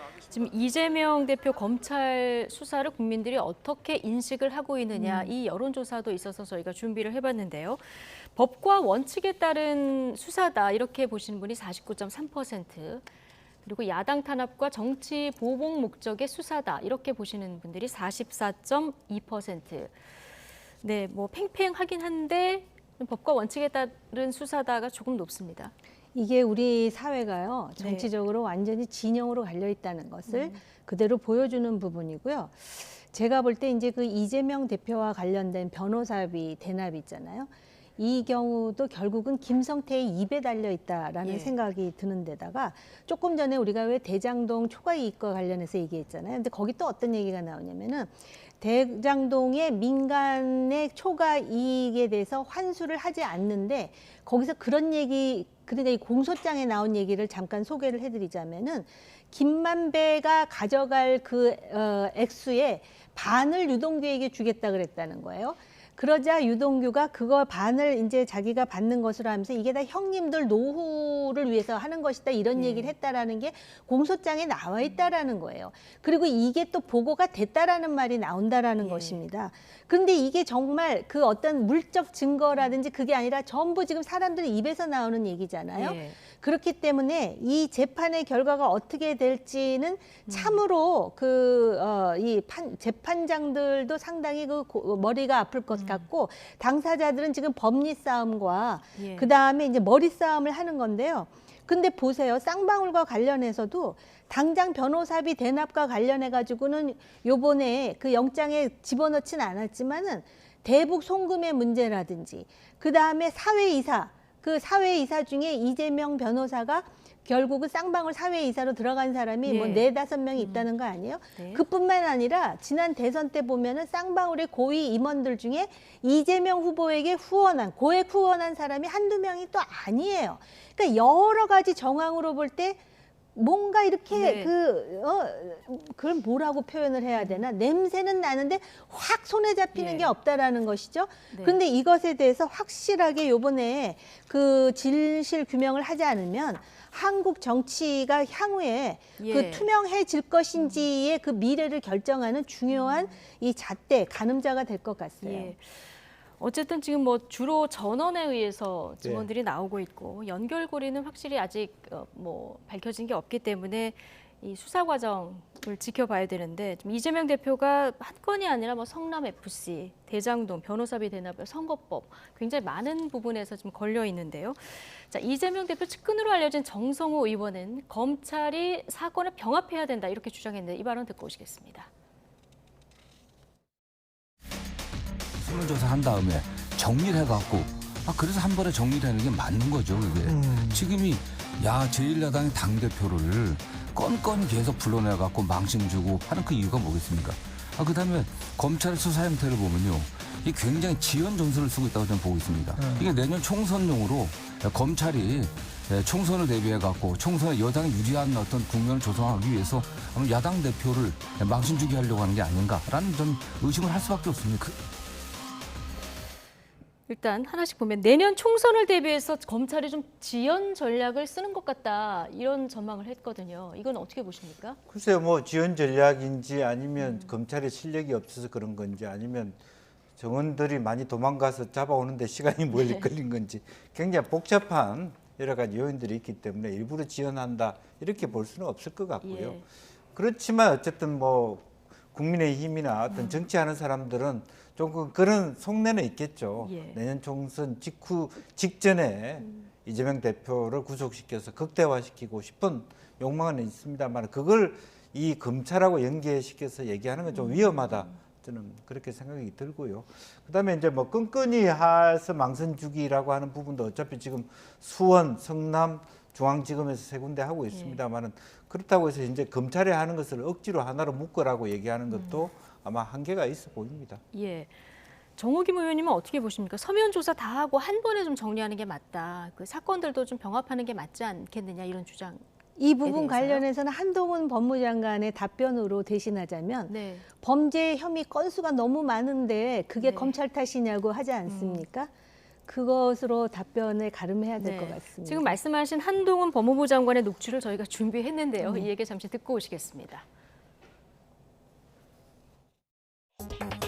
자기들은 범죄 수사를 방해하기 위해서 거짓말하고 좌표 찍어서 선동하는데 거기에 대해서 법무부 장관이 국민들이 거기 현혹되지 않도록 할 말 하는 것이 안 된다 이런 말씀 같은데 도대체 누가 그분들에게 거짓말하고 선동해도 절대 비판도 안 받을 특권을 줬는지 의문이네요. 그 사건들이 그렇게 여러 곳으로 나누어져서 수사하게 된 것은 지난 정부에서 결정된 것이고 그 당시에 그 배경에 대해서 여러 가지 비판도 있었던 것으로 알고 있습니다.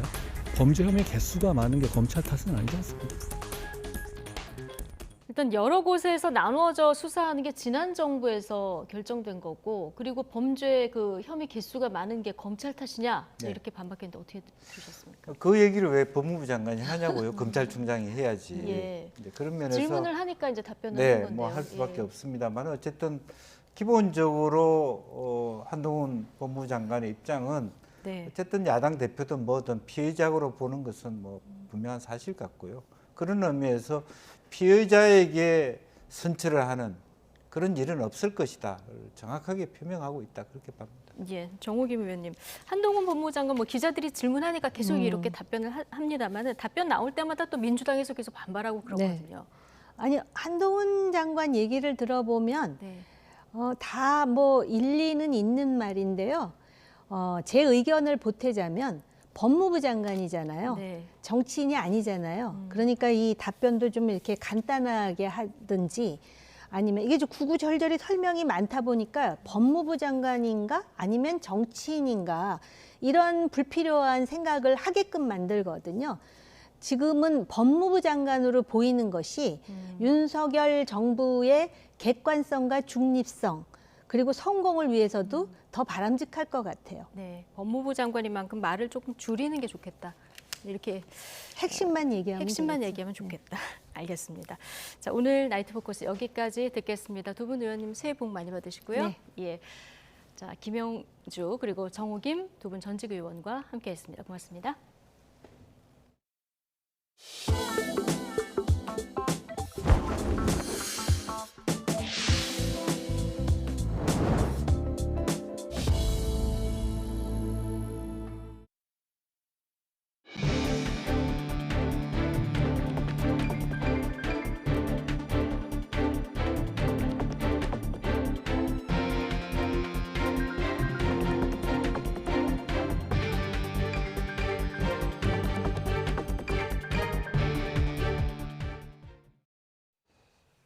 설 연휴 하루 전부터 수도권 고속도로와 기차역, 버스터미널은 고향으로 가려는 사람들로 붐비기 시작했습니다. 주말을 낀 짧은 연휴인 만큼 서둘러 고향에 가려는 사람들이 눈에 띄었는데 사회적 거리 두기가 없어진 만큼 지난해보다 20% 이상 이동량이 늘어날 것으로 보입니다. 강민경 기자가 현장을 다녀왔습니다. 사회적 거리 두기가 해제되고 처음 맞는 설 명절. 연휴 하루 전 평일이지만 고속도로에는 벌써 귀성 차량이 몰리기 시작합니다. 그만큼 차량 속도는 느려집니다. 비슷한 시각 서울역, 기차표를 미리 사둔 시민들로 북적였습니다. 마음은 벌써 고향에 가 있습니다. 코로나 때문에 못 내려갔었거든요. 그래서 내려가가지고 저기 애기 할아버지 할머니랑 좀 즐거운 시간 보내려고 하고 있습니다. 유독 짧은 연휴가 아쉬운 직장인들. 과감히 하루 휴가를 낸 뒤 가족을 보러 가는 발걸음을 재촉합니다. 부모님 뵙고 맛있는 것도 먹고 친척들도 오랜만에 보려고 연차 내고 좀 일찍 가려고 해요. 가장 소중한 보물인 아이들의 손을 꼭 잡은 어머니는 고향에 대한 설렘을 가득 안고 기차에 몸을 실습니다. 작년에 아버님 기일이었는데요. 사정상 못 갔는데 오랜만에 온 가족이 모여서 맛있는 것도 해먹고 또 여러 가지 얘기도 나누고 또 인사도 드리고 세뱃돈도 어르신들께 드리고 아이들도 받았으면 좋겠습니다. 버스터미널도 활기로 가득 찼습니다. 고향집에 챙겨갈 선물을 두 손 가득 챙긴 승객들. 버스 아래 차곡차곡 쌓인 진보다리에서는 가족과 친지를 향한 따스한 마음이 느껴집니다. 일단 우선 같이 밥을 먹고 싶고요. 같이 밥 먹고 제사도 지내고 놀러도 가고 알차게 보내고 오고 싶습니다. 주말을 포함해 나흘 뿐인 짧은 설 연휴. 게다가 사회적 거리두기가 없어진 첫 설이라 이동량이 지난해보다 20% 이상 늘 걸로 전망됩니다. YTN 강민경입니다. 이번 설 연휴 동안 제주에는 18만여 명이 찾을 것으로 전망됩니다. 실제로 오늘 제주공항은 귀성객과 관광객으로 종일 북적였고 주요 고속도로 휴게소도 이른 귀성 행렬로 붐볐습니다. 고재영 기자의 보도입니다. 사람들이 공항 대기실로 우르르 쏟아지듯 나옵니다. 사회적 거리두기 없는 첫 설인 만큼 귀성객이며 관광객 모두 밝은 표정입니다. 설을 맞아 고향에 돌아온 사람들은 코로나19가 한창일 때에는 고향에 오는 것조차 조심스러웠는데 이제는 마음이 즐겁습니다. 반년 만에 왔는데 오래간만에 와서 감회가 새롭기도 하고 부모님 만날 생각에 설레기도 하고 같이 명절 잘 보내고 다시 올라가도록 하겠습니다. 이번 설 연휴 동안 제주에는 18만여 명이 찾을 전망입니다. 짧은 연휴를 즐기려는 가족 단위 관광객들이 많습니다. 할머니가 연세가 많으셨는데 이번에 한번 꼭 놀러 오고 싶다고 해서 같이 한번 그 가족들과 함께 제주도에 놀러 오게 됐습니다. 고속도로는 서둘러 고향으로 향하는 차들로 붐비기 시작합니다. 잠시 쉬어가는 휴게소도 주차장에 차 댈 곳이 없을 정도로 북적입니다. 서둘러 출발한 귀성객의 마음은 벌써 고향에 가 있습니다. 차가 많이 밀릴 것 같아가지고 오늘 좀 일찍 출발했는데 많이 밀리네 아직도. 간만에 가니까 되게 오랜만에 지금 고향 내려가는 거라 좀 부모님 보고도 싶고 그렇네요. 설 연휴가 짧아 이동량은 지난해보다 20% 이상 늘 전망입니다. 이번 설 명절은 날씨가 추워지는 만큼 도로 살얼음이 만들어질 수 있어서 안전운전이 필요합니다. YTN 고재영입니다. 네, 거리두기 없는 첫 번째 설 명절을 앞두고 오랜만에 해외여행 계획하신 분들도 이전보다 많으실 겁니다. 일부이긴 하지만은 긴급 여권용 종이가 동날 정도로 여권 발급 신청이 급증했고 해외여행 예약도 껑충 뛰었다고 합니다. 우철희 기자입니다. 서울의 한 구청입니다. 해외여행을 위한 여권을 신청하고 또 찾아가려는 사람들로 북적입니다. 실제 코로나19 이후 거리두기 없는 첫 설 연휴를 앞두고 여권 신청도 급증했습니다. 가까운 일본의 무비자 입국 재개도 한몫했습니다. 지난해 코로나 방역 조치 중이었던 지난해 1월에 792건이었던 여권 신청이 12월에는 4,065건으로 5배 이상 증가하였고 현재는 지난해 12월보다도 50% 이상 증가하여 지난 연말만 해도 3, 4일이면 손에 쥘 수 있었던 여권은 이제는 최소 8일에서 10일은 기다려야 발급받을 수 있습니다. 급한 경우 긴급 여권을 받을 수는 있지만 일부 시군 구청의 경우 긴급 여권용 종이까지 동났습니다. 여권 신청 폭주에 직원과 접수 창구를 충원했어도 수요를 따라가지 못하는 지경입니다. 월요일 같은 경우에는 대기 인원이 한 30명에서 50명까지도 대기를 하고 있기 때문에 저희 직원분들이 식사도 좀 제대로 못하고 자연스레 해외여행 예약도 늘면서 여행업계도 분주해졌습니다. 코로나 직격타로 문을 닫은 곳이 수두룩했지만 이젠 회복세가 뚜렷합니다. 이번 설 연휴는 이미 여행 상품 예약이 대부분 마감됐습니다. 여행객 숫자로만 봐도 지난해 설 연휴보다는 수십 배에서 100배가 넘고 코로나로 세계 각국이 빗장을 걸어 잠그기 전인 2020년의 절반 수준에 이르렀습니다. 지난해 설 연휴와 비교하면 약 70배 이상 증가했고 코로나 이전인 2020년 설 연휴와 비교하더라도 한 52% 회복된 상황입니다. 이번 설에는 모처럼 설렘 가득 북새통을 이루는 공항 풍경을 보게 될 전망입니다. YTN 우철입니다. 치솟는 사료값 때문에 특히 이 소 키우는 농민들 걱정이 이만저만이 아니라고 합니다. 이번 설 명절을 계기로 가격이 조금이라도 안정되기를 바라고 있는데요. 한우의 고장이죠. 홍성훈 기자가 설을 앞두고 열린 강원도 횡성 경매시장에 다녀왔습니다. 함께 보시죠.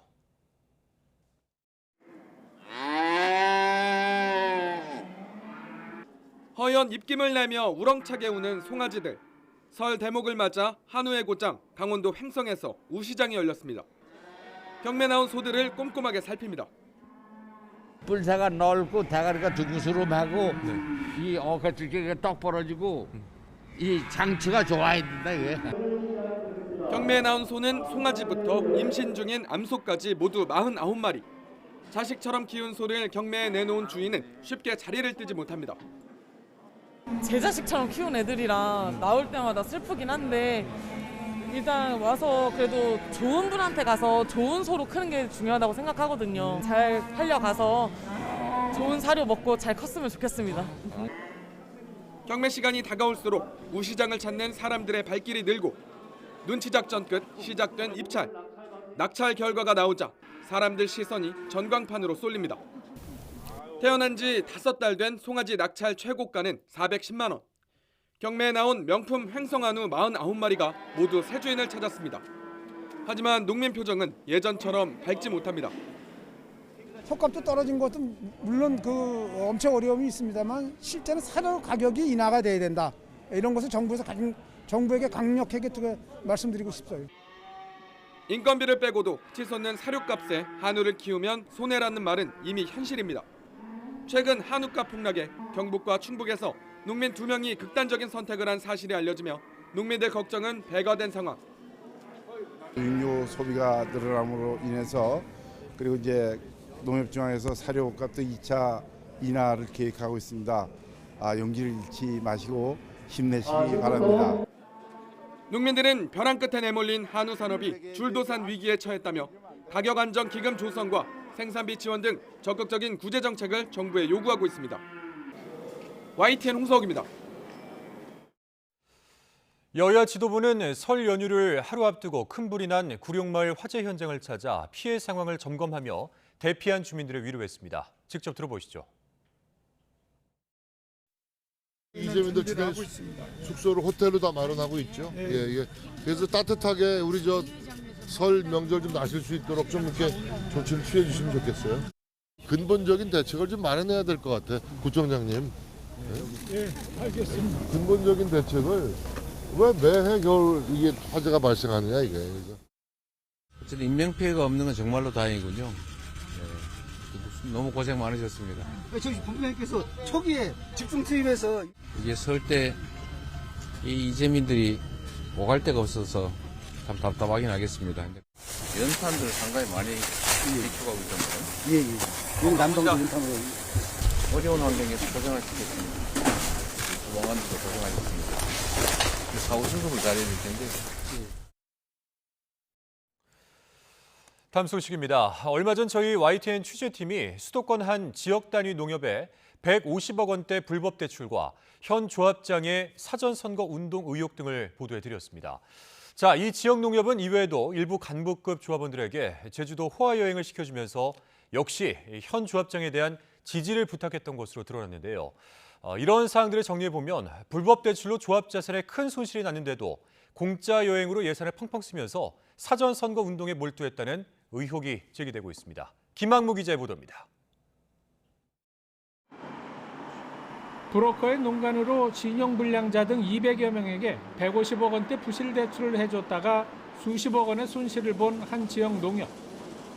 방만한 운영은 여기서 그치지 않았습니다. 코로나19 상황이 여전했던 지난해 6월과 7월, 수차례에 걸쳐 지역 조직장 등에게 제주도 여행을 시켜줬습니다. 농업 탐방 교육이 명목이었지만 최고급 호텔에 묵으며 밤샘 음주가 일수였습니다.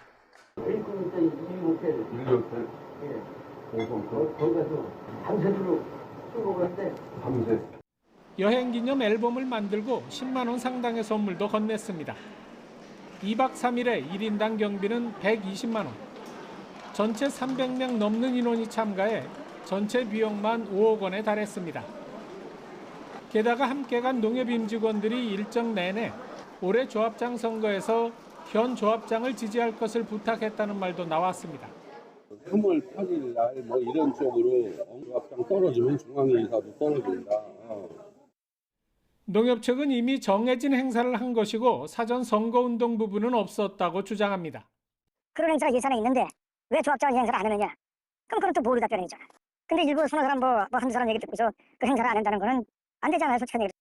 하지만 부실 대출로 조합에 수십억 원대 손해를 끼친 데 그치지 않고 선거를 앞두고 간부급 조합원에게 공짜 여행까지 제공했다는 의혹에 원성이 자자합니다.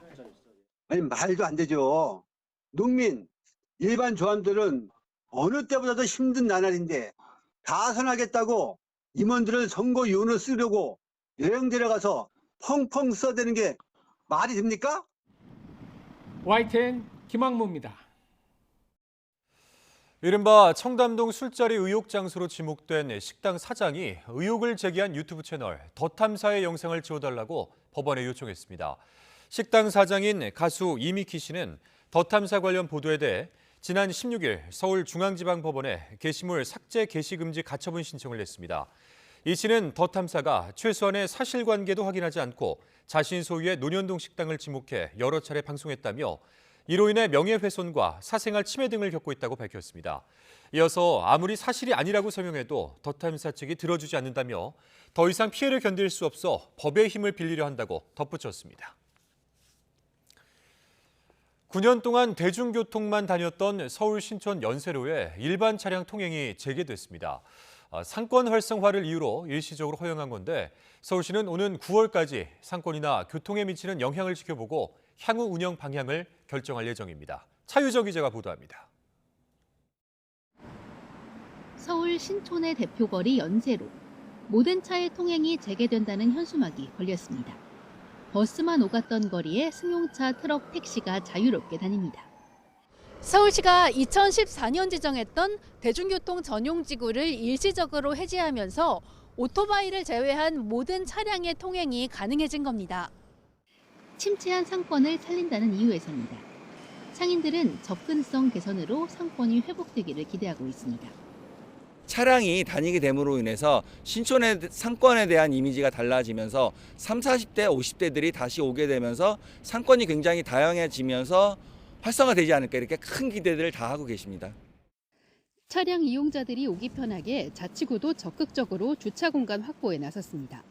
우선 이번 달 말부터 주말과 공휴일에 시간당 1,000원대의 요금으로 연세대 캠퍼스 주차장을 이용할 수 있습니다. 또 일대 지구 단위 계획도 재정비해 다양한 업종이 들어올 수 있게 할 계획입니다. 다만 보행 안전 문제와 거리 문화가 사라질 거란 우려는 여전합니다.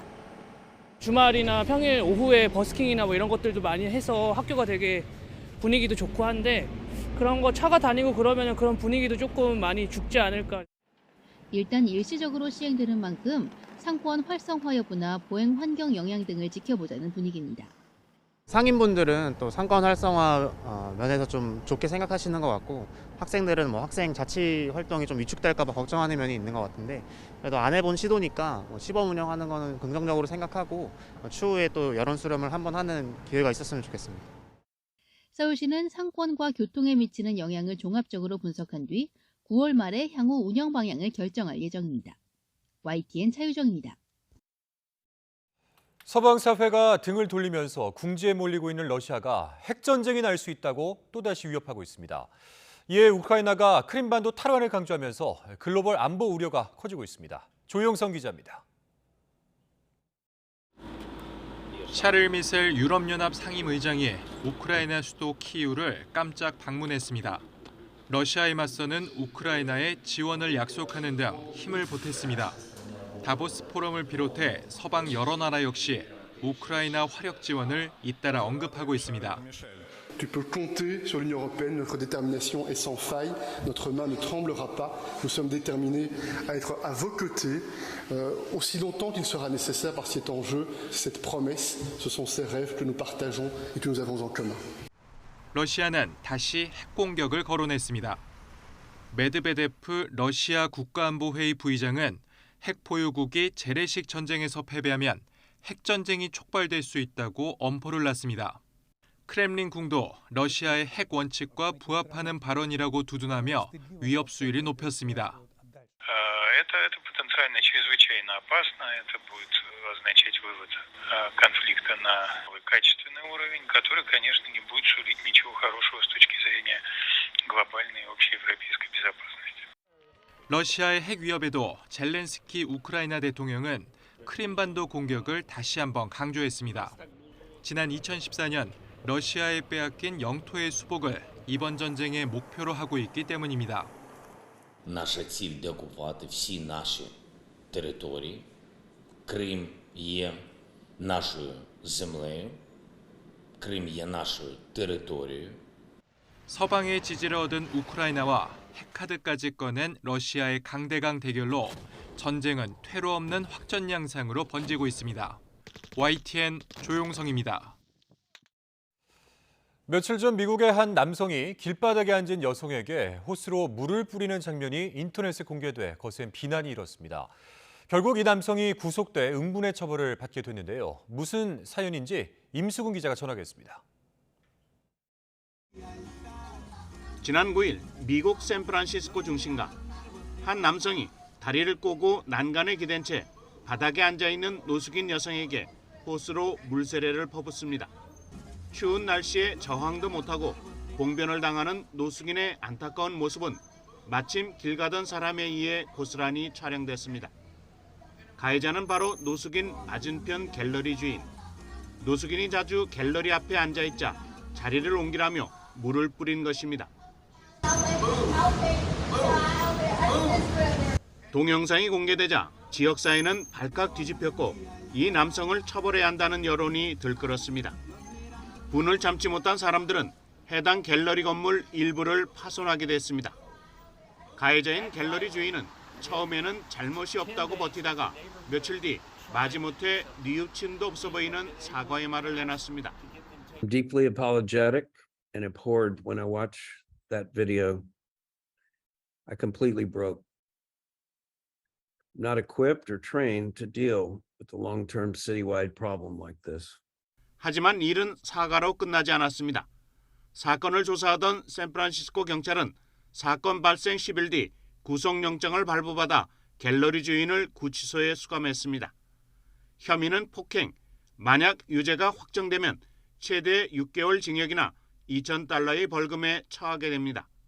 검찰은 집 없는 사회 구성원에 대한 폭력은 용납될 수 없다며 합당한 대가를 치르게 될 것이라고 강조했습니다. YTN 임수근입니다. 정년을 연장하고 연금 수령 나이를 늦추는 프랑스 정부의 연금 개혁에 맞서 노동자 수십만 명이 파업과 시위를 벌였습니다. 연금 재정 적자를 막겠다는 게 정부의 의지인데 반대 여론이 70%에 이르러서 쉽지 않을 전망입니다. 류재복 기자의 보도입니다. 수도 파리를 비롯해 200개가 넘는 지역에서 집회가 열렸습니다. 60만 명이 넘는 노동자가 참가해 연금 개혁 반대를 외쳤습니다. 철도와 항공, 에너지 분야 등 8개 노동조합이 연합해 파업을 벌였습니다. 이에 따라 열차와 지하철, 버스 운행이 줄었고 조사 파업으로 학교가 하루 문을 열지 못했습니다. 또 기름과 전기 공급이 축소됐고 공영 라디오는 뉴스 대신 음악을 내보내야 했습니다. Très compliqué. Moi j'habite en banlieue. Bon, un petit peu de retard sur le train, mais c'est surtout pour le métro. 프랑스 정부가 추진하는 연금 개혁은 정년을 62살에서 64살로 늦추는 게 골자입니다. 또 연금을 탈 수 있는 나이도 1년 늦췄습니다. 하지만 프랑스 국민 10명 가운데 7명은 이 방안에 반대하고 있습니다. Dire non, nous ne sommes pas d'accord parce que cette réforme elle est injuste, parce qu'elle va toucher les travailleurs qui ont commencé plus tôt à travailler tôt et qui vont être obligés de cotiser plus longtemps. 반면 프랑스 정부의 개혁 의지는 확고한 편입니다. 연금 재정을 손보지 않으면 조만간 적자로 돌아설 것이 확실하다는 것입니다. De moins en moins d'actifs et de plus en plus de retraités. Si vous voulez que le pacte entre les générations soit juste, il faut procéder à cette réforme. 프랑스 정부는 다음 달 6일 의회 본회의 상정을 목표로 하고 있습니다. 하지만 국민 반대 여론에다 좌파와 극우 야당들도 결사 반대를 외치고 있어서 앞길이 그리 순탄하지 않을 전망입니다. YTN 유재부입니다. 분열된 세계에서의 협력을 주제로 지난 16일 개막한 스위스 다보스 포럼이 막을 내렸습니다. 참가자들은 다중위기 속에서 광범위한 협력을 강조했지만 포럼의 핵심인 세계화의 후퇴로 행사 자체의 의미가 퇴색했다는 지적도 나오고 있습니다. 김원배 기자가 보도합니다. 분열된 세계에서의 협력을 주제로 4박 5일 동안 열린 이번 다보스 포럼에서 가장 널리 회자된 단어는 다중위기였습니다. Our generation has reached a turning point, confronted by truly existential problems: climate change, exploitation of nature, nuclear possible incidents, or even worse, extreme poverty and viruses. 이번 다보스 포럼에서는 특히 지정학적 갈등과 기술 분야 탈동조와 보호무역주의 등이 고조되면서 세계 경제 분열에 대한 우려가 제기됐습니다. 우르줄라 폰데어 라이엔 유럽연합 EU 집행위원장은 EU가 미국과 중국의 산업 정책에 의해 모두 피해를 받고 있다고 주장했습니다. Now to avoid fragmenting of the single market and to support the clean tech transition across the whole union, we must also step up EU funding. 다보스 포럼 참가자들은 이처럼 세계가 직면한 수많은 위기를 극복하기 위해 보다 광범위한 협력과 다자주의가 그 어느 때보다 절실히 필요하다고 강조했습니다. We need strategic cooperation alongside strategic competition. So we are not saying that the tensions are not there, but we also need to know when to cooperate and trade. 그러나 이런 외침에 귀를 기울여야 하는 각국 정상들은 이번 행사에 대거 불참했습니다. CNN은 다보스 포럼의 핵심인 세계화의 후퇴로 행사 자체의 의미가 퇴색했다는 지적이 나오고 있다고 전했습니다. YTN 김원배입니다. 오늘 오전 10시 10분쯤 강원도 정선군 고한읍 만항제 인근에 설치한 풍력발전기의 회전날개 한 개가 부러져 100m 아래로 떨어졌습니다. 다행히 발전기 주변에 민가가 없고 지나가던 사람도 없어 인명피해로 이어지지는 않았습니다. 날개가 부러진 풍력발전기는 높이 100m에 회전날개는 55.2m로 한국남부발전이 운영하는 14개 풍력발전기 가운데 하나입니다.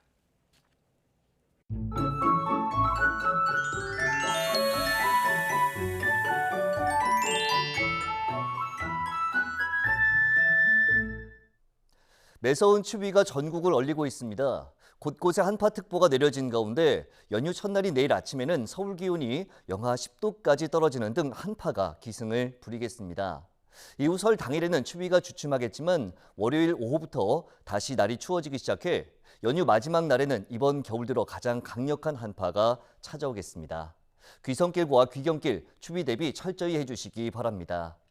또 설 당일에는 추위 대신 전국 대부분 지역에 비나 눈이 내리겠고 마지막 날에는 호남과 제주도에 폭설이 쏟아지겠습니다. 여기에 월요일부터는 해안을 중심으로 바람이 매우 강하게 불겠고 해상에는 파도가 매우 높게 일겠습니다. 귀경길, 항공이나 배를 이용하시는 분들은 운항 여부 꼭 확인하시기 바랍니다.